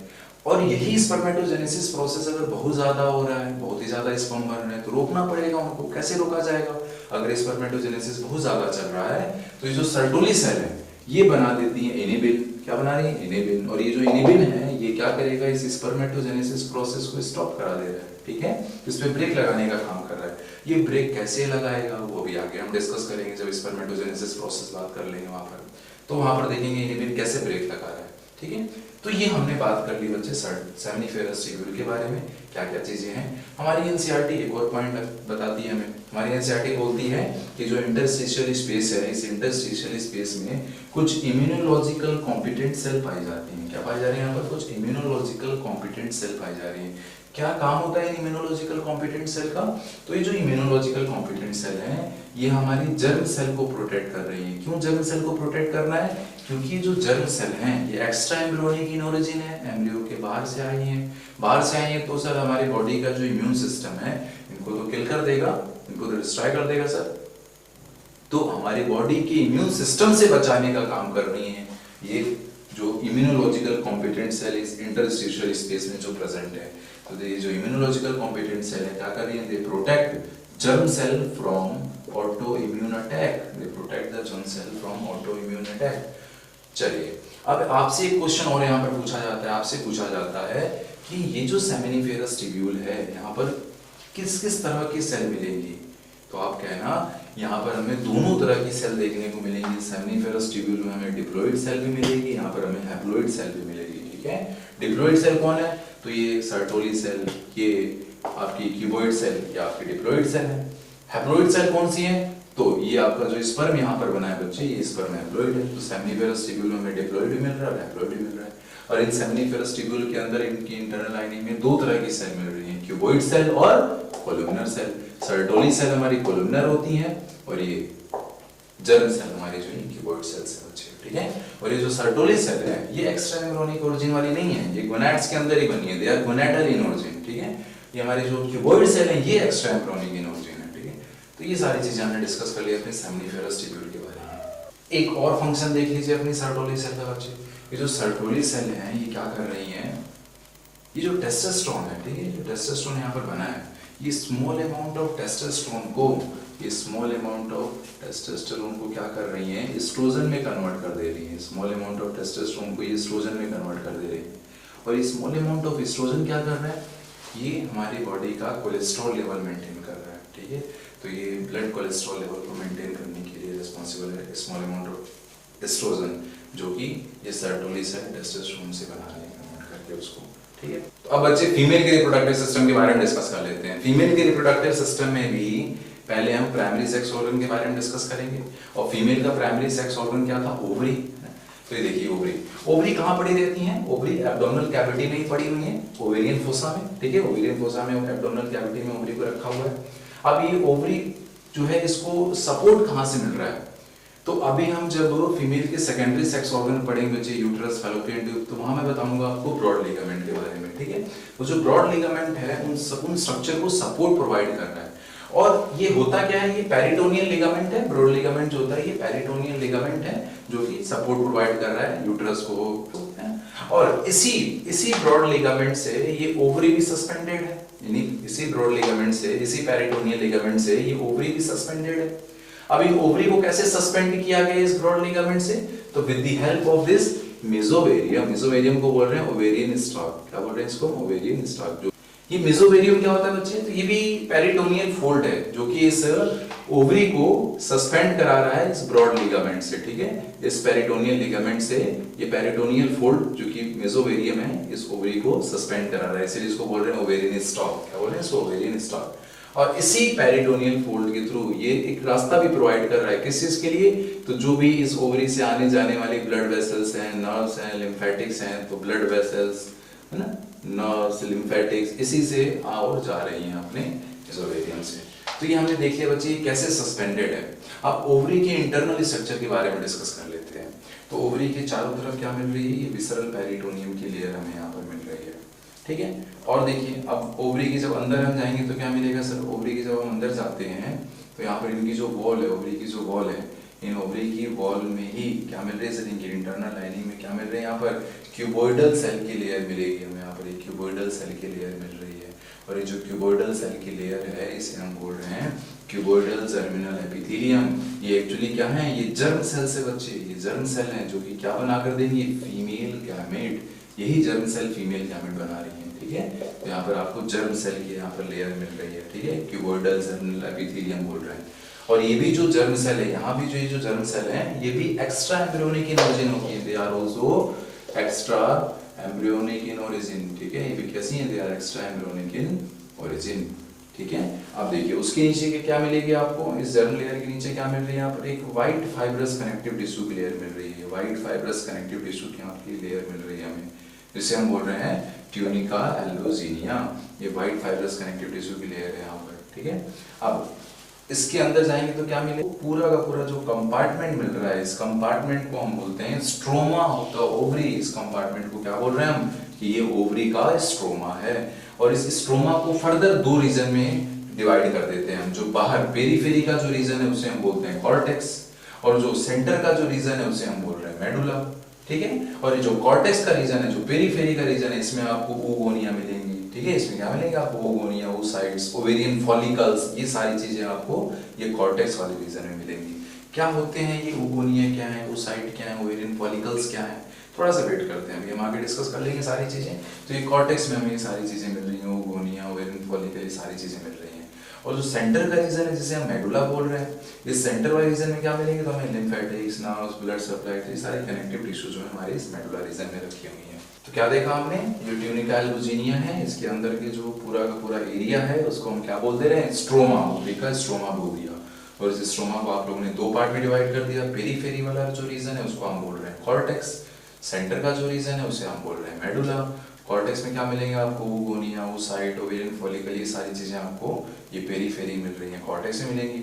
और मेडुला वाले रीजन में क्या मिल रही है, तो ब्लड वेसल्स, नर्व्स, लिम्फेटिक्स, ठीक है, सारी कनेक्टिव टिश्यूज यहाँ पर मेडुला में रखी हुई हैं। तो फीमेल की प्राइमरी सेक्स ऑर्गन के बारे में हमने डिस्कस कर लिया। अब फीमेल की सेकेंडरी सेक्स ऑर्गन के बारे में डिस्कस कर लेते हैं, फैलोपियन ट्यूब, यूट्रस, वेजाइना, इनके बारे में डिस्कस कर लेते हैं बच्चे। तो ये देखिए मैंने यहाँ पर स्ट्रक्चर ड्रॉ कर रखा है फीमेल के सेकेंडरी सेक्स ऑर्गन्स का, ठीक है। तो यहाँ पर जो फैलोपियन ट्यूब की अगर हम बात करें तो आप पेयर ऑफ फैलोपियन ट्यूब पाई जाती है, देखिए इधर से फैलोपियन ट्यूब है, इसी तरह यहाँ पर भी फैलोपियन ट्यूब पाई जाएगी। और ये पेयर ऑफ फैलोपियन ट्यूब आप देख रहे हैं यहाँ पर, ये ट्यूब लाइक स्ट्रक्चर है। ये कितनी लंबी ट्यूब होती है, तो लगभग 10 से 12 सेंटीमीटर लंबी ये ट्यूब होती है, ठीक है। जिनको हम फैलोपियन ट्यूब या फिर ओविडक्ट बोल रहे हैं, फैलोपियन ट्यूब या फिर ओविडक्ट बोल रहे हैं। इस फैलोपियन ट्यूब का जो सबसे प्रॉक्सिमल पार्ट है, इसका जो सबसे प्रॉक्सिमल पार्ट है उसे हम बोल रहे हैं इनफंडिबुलम, बोलते हैं इसको बच्चे इनफंडिबुलम। और इस इनफंडिबुलम से यहाँ पर कुछ फिंगर लाइक स्ट्रक्चर यहाँ से लगे हुए हैं, ठीक है। इस इनफंडिबुलम का जो टर्मिनल एंड है यहाँ पर फिंगर लाइक स्ट्रक्चर प्रेजेंट है, ठीक है। इनफंडिबुलम क्या हो गया, सबसे ये प्रॉक्सिमल पार्ट है फैलोपियन ट्यूब का, ठीक है।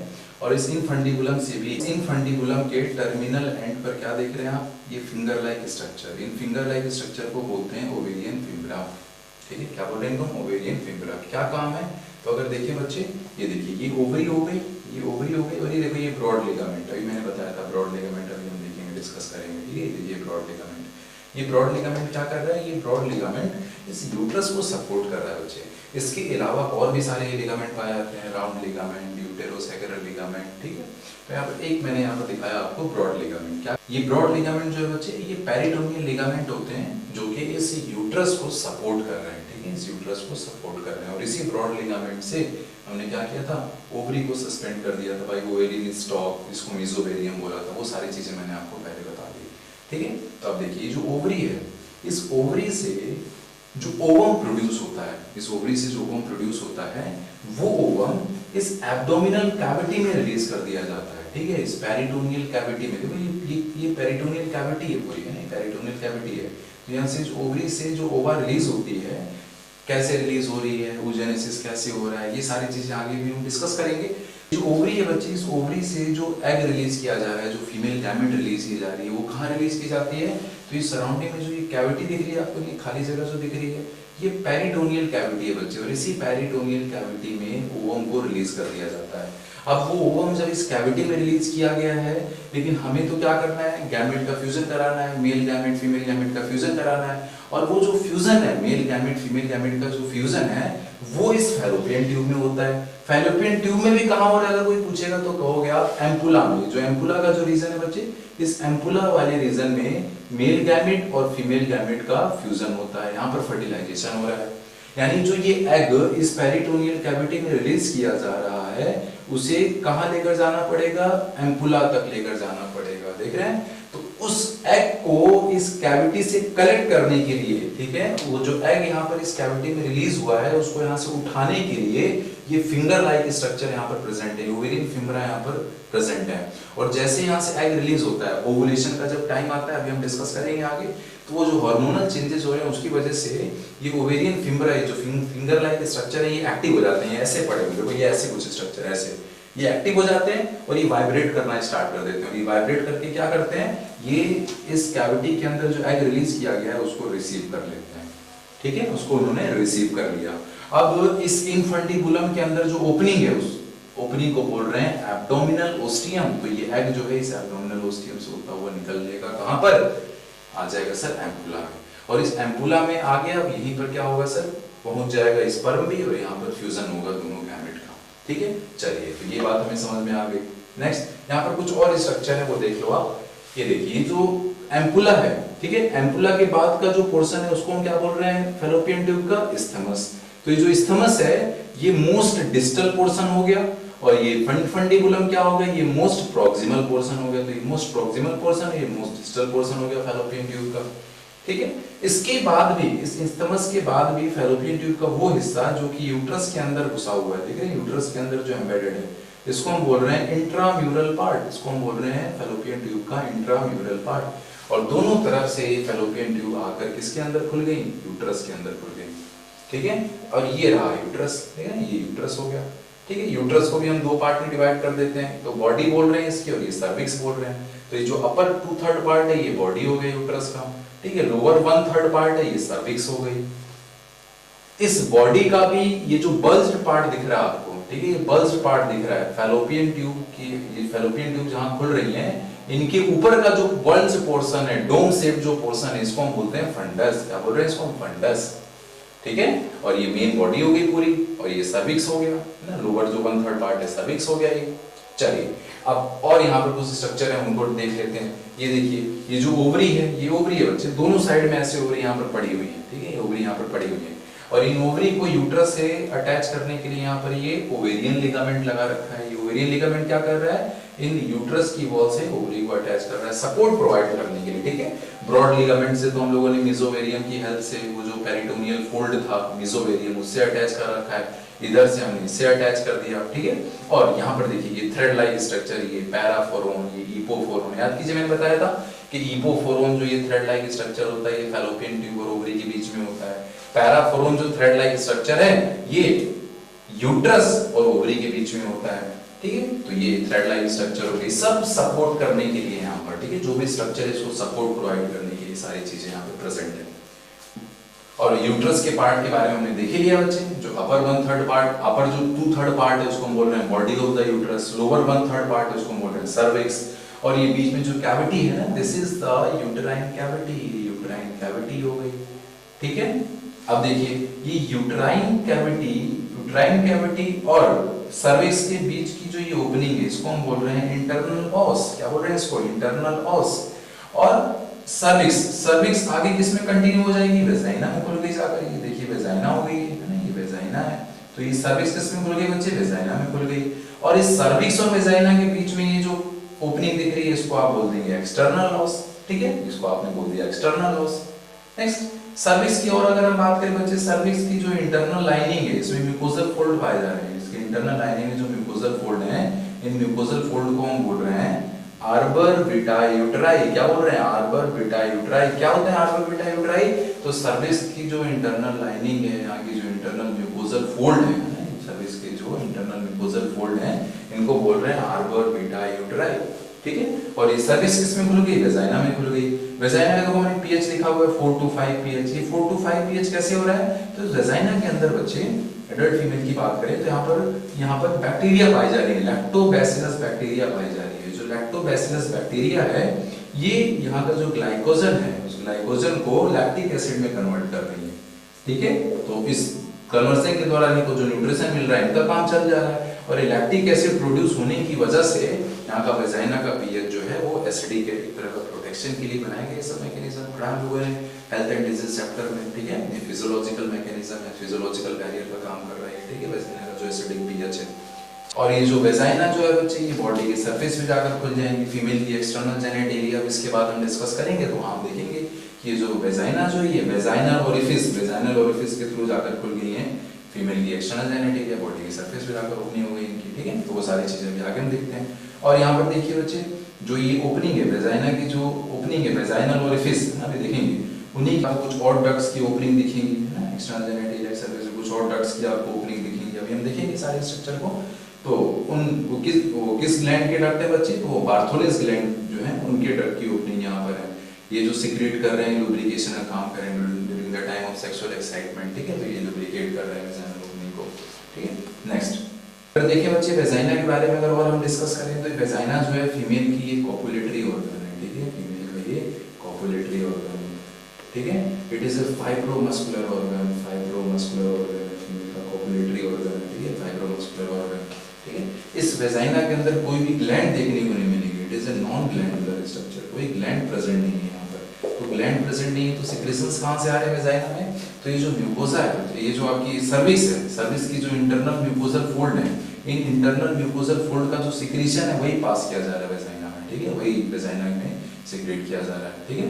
लेकिन सर यहाँ पर खुद की कोई ग्लैंड नहीं है वेजाइना के अंदर, तो क्या देखा बच्चे वेजाइना के बारे में, it is a copulatory organ of female, fibromuscular organ, non glandular, ठीक है, नॉन ग्लैंडुलर। और अगर पूछा जाए किस चीज की लाइनिंग है, कैसी एपिथेलियम मिलेगी यहाँ पर, तो यहाँ पर स्मूथ एपिथेलियम मिलेगी, ठीक है।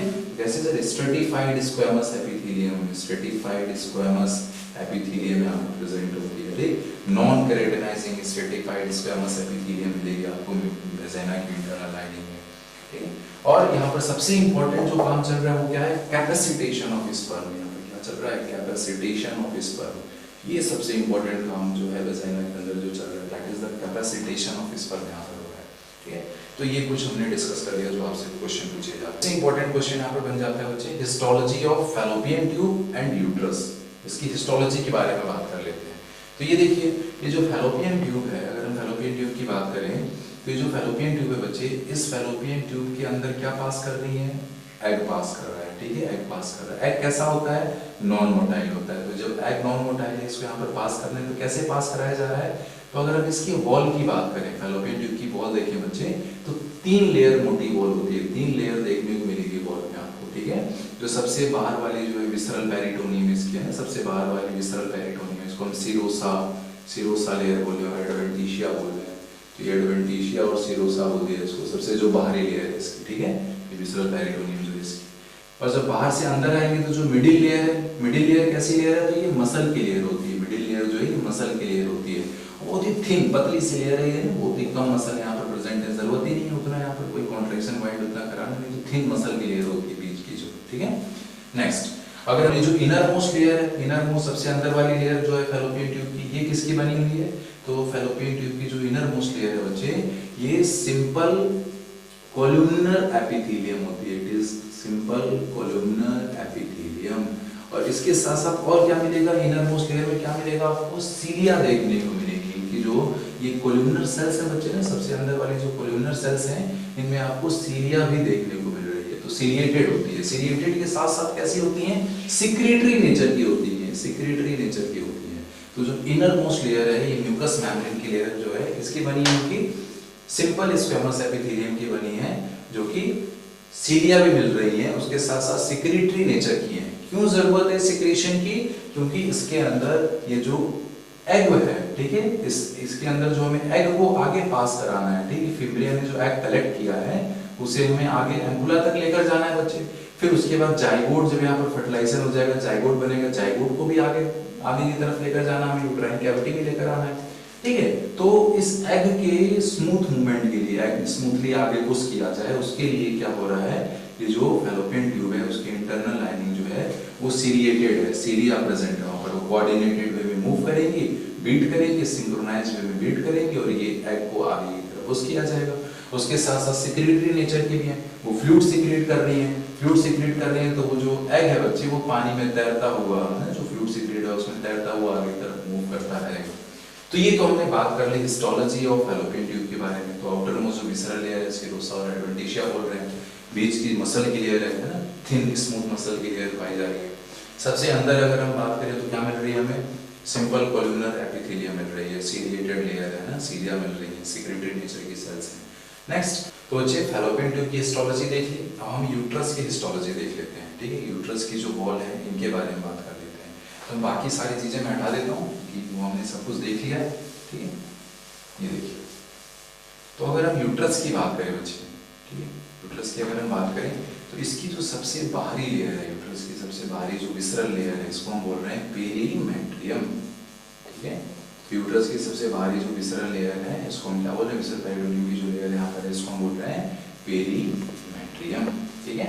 उसके बाद फिर बात आती है मिडिल लेयर की, है ना, मिडिल लेयर की। इसकी भी जो मिडिल लेयर है, इसमें मसल्स मिलेंगे आपको, इसमें आपको स्मूथ मसल्स मिल रही हैं, और ये जो स्मूथ मसल की जो मिडिल लेयर है ये थिक होती है, ठीक है। यहाँ पर आपको ये थिक लेयर मिलेगी, मिडिल लेयर जो है इसकी मोटी है, ज्यादा मसल्स मिलेंगी, ठीक है।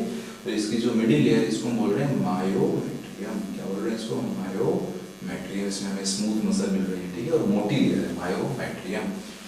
सबसे अंदर वाली लेयर की अगर हम बात करें तो वो किसकी है बच्चे, इसकी सबसे जो अंदर वाली लेयर है वो कंपाउंड एपिथेलियम है, वो स्ट्रेटिफाइड कोलुमनर एपिथेलियम की लेयर है, ठीक है। स्ट्रेटिफाइड कोलुमनर एपिथेलियम की लेयर मिलेगी आपको सबसे अंदर वाली जो लेयर है। सबसे अंदर वाली लेयर किसकी बनी है सर, स्ट्रेटिफाइड कोलुमनर एपिथेलियम की बनी है, मल्टी लेयर्ड है वो, ठीक है। और ये जो मल्टी लेयर्ड जो इसकी इनर मोस्ट लेयर है, क्या बोल रहे हैं इसको हम बोलते हैं एंडोमेट्रियम, क्या बोल रहे हैं इसको, एंडोमेट्रियम। और इसकी जो ये एंडोमेट्रियम है, इनर मोस्ट जो लेयर है, ठीक, मल्टी लेयर्ड है, तो इसमें भी अगर हम बात करें बच्चे, इसको भी हम फर्दर 2 जोन में डिवाइड कर देते हैं, ठीक है। एक तो वो जो कि एंडोमेट्रियम की क्यों मैं बात कर रहा हूँ, इस एंडोमेट्रियम जो कि मल्टी लेयर्ड स्ट्रक्चर है, इसको फिर 2 जोन में डिवाइड कर दे रहे हैं। तो वो जो कि यूट्राइन कैविटी की तरफ है, ठीक है, जो कि यूट्राइन कैविटी की तरफ वाली लेयर, उनको हम बोल रहे हैं स्ट्रेटम फंक्शनलिस, क्या बोल रहे हैं, स्ट्रेटम फंक्शनलिस, ठीक है। और ये जो अंदर डीप लेयर है, इसको हम क्या बोल रहे हैं, स्ट्रेटम बेसिलिस, स्ट्रेटम बेसिलिस, ठीक है। तो ये बात होगी हमारी, और ये दोनों stratum basalis plus stratum functionalis is equal to endometrium, is equal to endometrium, ठीक है। तो ये हमने बात कर लिया यहाँ पर इनकी हिस्टोलॉजी देख लिया हमने, ठीक है। और ड्यूरिंग ईच मेंस्ट्रुअल साइकिल, अभी पढ़ेंगे menstrual cycle, during each menstrual cycle क्या होता है, ये जो स्ट्रेटम फंक्शनलिस वाली लेयर है बच्चे ना, ये सेट करके यूट्राइन ब्लीडिंग के थ्रू बाहर आ जा रही है, ठीक है। यानी ड्यूरिंग ईच मंथ, जब तक फीमेल अपने रिप्रोडक्टिव एज में है, तो ड्यूरिंग ईच मेंस्ट्रुअल साइकिल, हर मेंस्ट्रुअल साइकिल में क्या हो रहा है, ये जो स्ट्रेटम फंक्शनलिस वाली लेयर है बच्चे ना, ये हीट डिजनरेट कर रही है, यही सेट ऑफ है ना, यही टूट कर बाहर आ जाएगी यूट्राइन ब्लीडिंग के थ्रू। और फिर से ये जो स्ट्रेटम बेसिलिस है, इनके नंबर बढ़ के इनके अंदर हाइपरप्लेजिया होती है। क्या होती है? हाइपरप्लेजिया। हाइपरप्लेजिया का मतलब क्या हुआ, ये नंबर बढ़ाएंगे और ये फिर से आपकी स्ट्रेटम फंक्शनलिस लेयर को दोबारा बना दिया जाता है।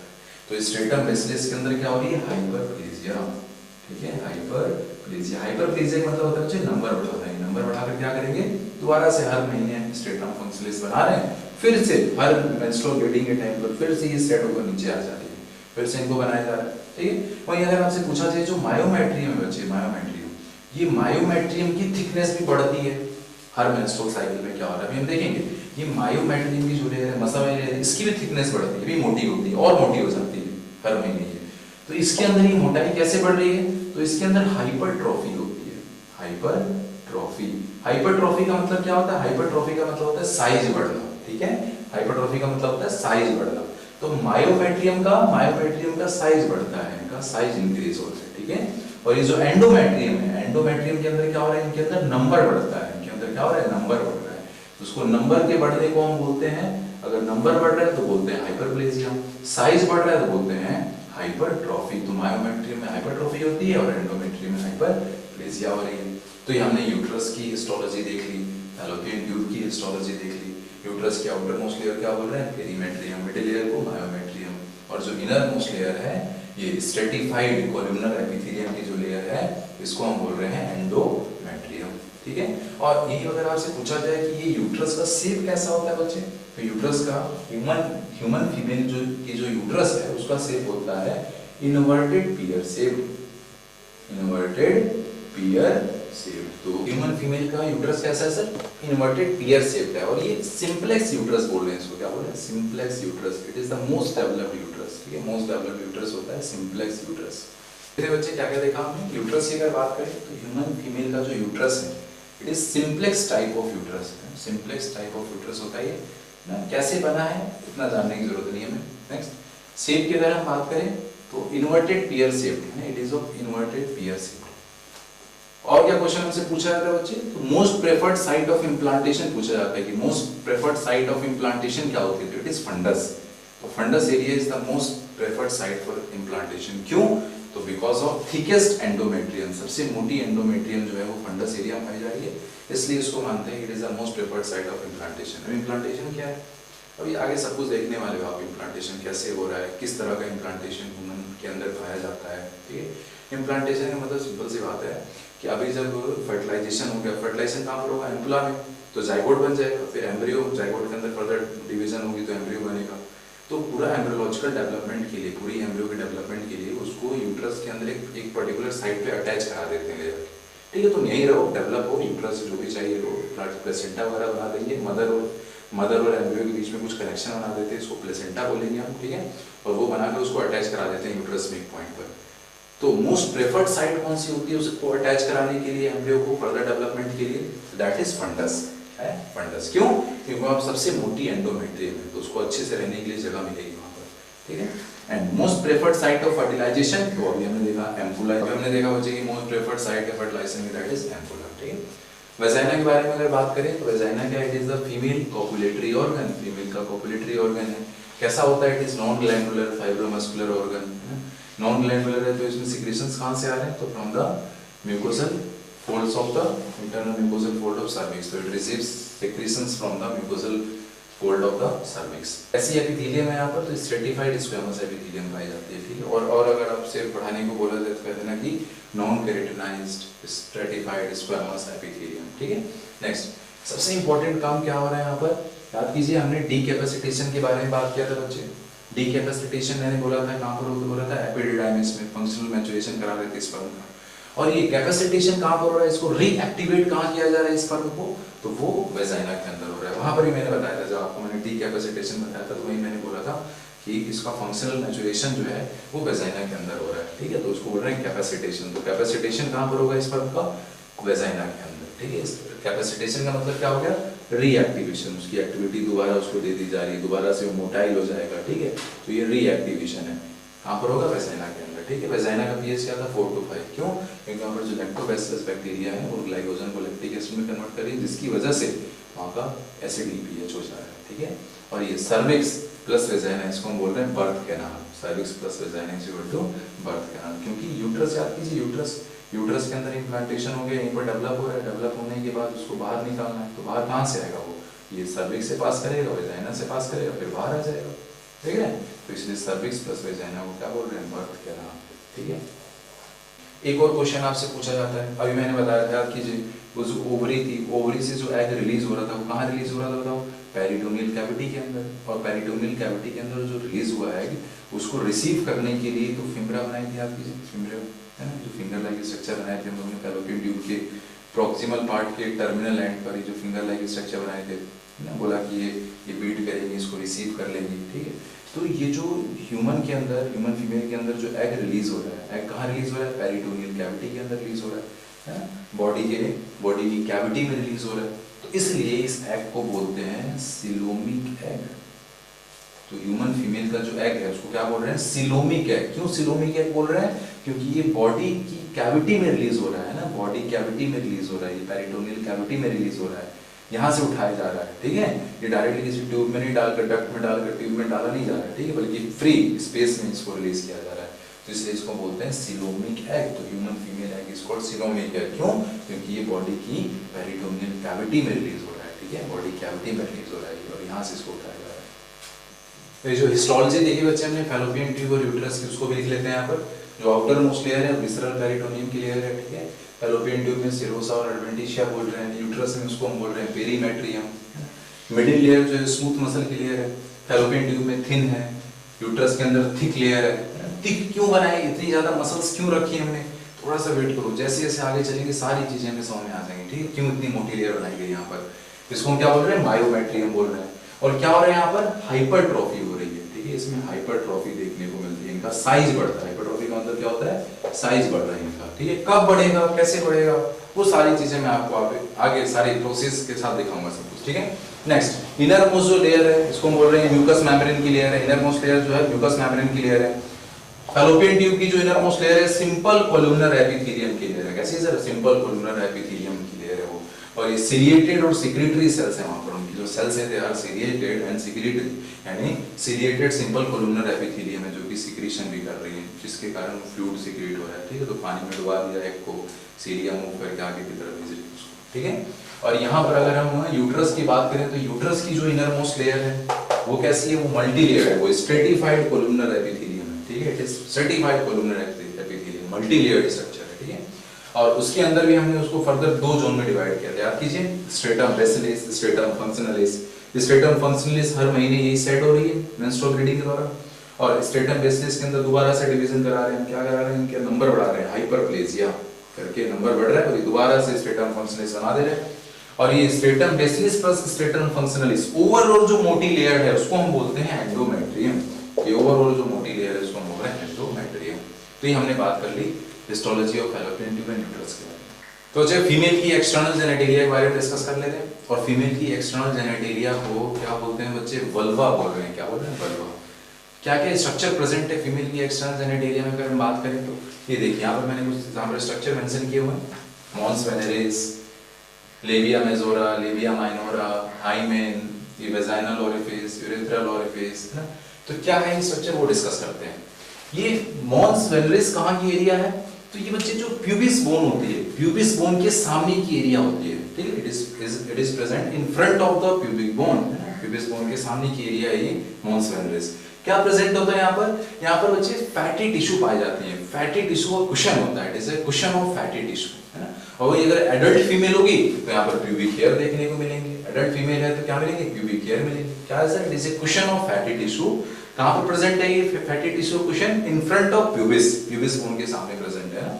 और अगर एडल्ट फीमेल है तो यहाँ पर it is covered by pubic hair, ठीक है। नेक्स्ट, ये जो एक्सटर्नल जेनेटेरिया है फीमेल की, है ना, इसको कवर कर रखा है हम लोगों ने स्किन की फोल्ड से, स्किन और सबक्यूटेनियस टिश्यू का फोल्ड होता है उससे कवर किया हुआ है। और सबसे बाहरी जो स्किन और सबक्यूटेनियस टिश्यू का जो फोल्ड है उसे बोला जा रहा है लेबिया मेजोरा। क्या बोल रहे हैं? Labia majora. इस लेबिया मेजोरा के आउटर सरफेस पे, है ना, अगर एडल्ट फीमेल है तो आउटर सरफेस पे प्यूबिक हेयर देखने को मिलेगी, और इसका जो इनर सरफेस होता है वो हेयरलेस होता है, ठीक है। और ये जो सबसे आउटर मोस्ट स्किन का जो फोल्ड है, सबक्यूटेनियस टिश्यू का जो फोल्ड है, इसके अंदर एक और स्किन का फोल्ड देखने को मिल रहा है जिसे हम बोल रहे हैं लेबिया माइनोरा। तो लेबिया मेजोरा क्या हो गया? सबसे बाहरी फोल्ड हो गया स्किन और सबक्यूटेनियस टिश्यू का, जो कि सबसे बाहरी कवरिंग दे रहा है इन ओपनिंग्स को, और उसके अंदर एक और स्किन का फोल्ड है जिसको हम बोल रहे हैं लेबिया माइनोरा। और ये जो लेबिया माइनोरा है, ये लेबिया माइनोरा ये पोस्टीरियरली दोनों मीट कर जा रही है, दोनों आकर ये फ्यूज कर गई। और क्या बोल रहे हैं सर? यहाँ पर इनके फ्यूजन से जो यहाँ पर फोल्ड ऑफ स्किन यहाँ पर बनी है इसको हम बोलते हैं फोर्चिड। क्या बोल रहे हैं? फोर्चिड। और वही ये एंटीरियर एंड पर अगर हम बात करें तो एंटीरियर एंड पर ये दोनों फ्यूज करके क्या बना रही है? क्लाइटोरिस। क्या बना रही है? क्लाइटोरिस। तो पोस्टीरियर एंड पर ये दोनों फ्यूज कर गई और इनके फ्यूजन से जो फोल्ड ऑफ स्किन यहाँ पर बनी है दैट इज फोर्चिड। और ये एंटीरियर एंड पर ये दोनों जो लेबिया माइनोरा है ये दोनों फ्यूज करके क्या बना रही है? क्लाइटोरिस। इनके फ्यूजन से बना है क्लाइटोरिस।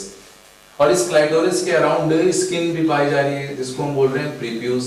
क्या बोल रहे हैं? प्रीप्यूस बोल रहे हैं, ठीक है। तो ये प्रीप्यूस यानी सर ये कहीं ना कहीं जो ग्लैंड स्पैनिस हमने पढ़ा था, ग्लैंड स्पैनिस जैसा स्ट्रक्चर हो गया प्रीप्यूस।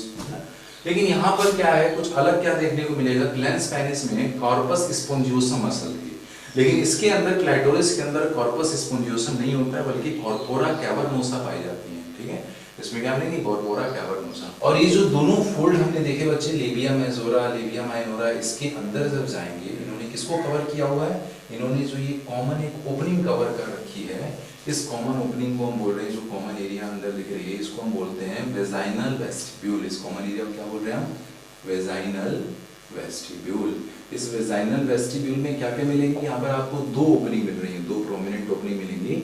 एक को हम बोल रहे हैं जो एंटीरियर पोर्शन पे प्रेजेंट है ना, वेजाइनल वेस्टिब्यूल के एंटीरियर पोर्शन पे जो ओपनिंग प्रेजेंट है उसे हम बोल रहे हैं यूरेथ्रल ओरिफिस, ठीक है। ये यूरेथ्रल ओपनिंग, यूरेथ्रा की ओपनिंग बच्चे, ठीक है, फॉर यूरिनेशन, ठीक है। और इसके पोस्टीरियर सरफेस पे, वेजाइनल वेस्टिब्यूल की पोस्टीरियर सरफेस पे जो ओपनिंग प्रेजेंट है इट इज वेजाइनल ओरिफिस, है ना। ये वेजाइनल ओरिफिस ये वेजाइना की बॉडी के सरफेस पर ओपनिंग है बच्चे, ठीक है। और इसी वेजाइनल वेस्टिब्यूल में ये देखिए opening of the Bartholin's gland मैंने बताया था, वेजाइनल ओरिफिस के ही साइड में आपको क्या मिलेंगी? ये बार्थोलिन्स ग्लैंड की ओपनिंग मिलेंगी। तो ये ओपनिंग ऑफ बार्थोलिन्स ग्लैंड यहाँ पर है जो कि बॉडी के सरफेस पर आकर खुल रही है ना।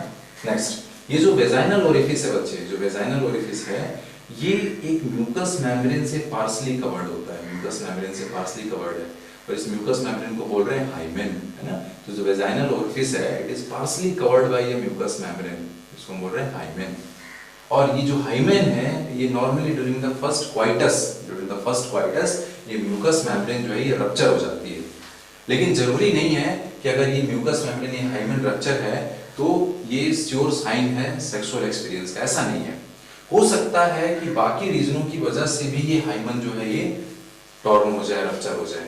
क्या क्या रीजन है तुम्हारी एनसीईआरटी लिखती है? हाइमेन है ये due to sudden jerk, due to the insertion of vaginal tampon, है ना, due to excessive cycling, horse riding, sport activity, इनके दौरान भी ये जो हाइमेन है ये रप्चर हो जाती है। तो यहाँ पर एक हमारी बात हो गई कि जो हाइमेन है, हाइमेन जो है ये ड्यूरिंग फर्स्ट क्वाइटस रप्चर हो रही है, लेकिन अगर ये हाइमेन रप्चर है तो ये श्योर साइन नहीं है सेक्सुअल एक्सपीरियंस का, ठीक है।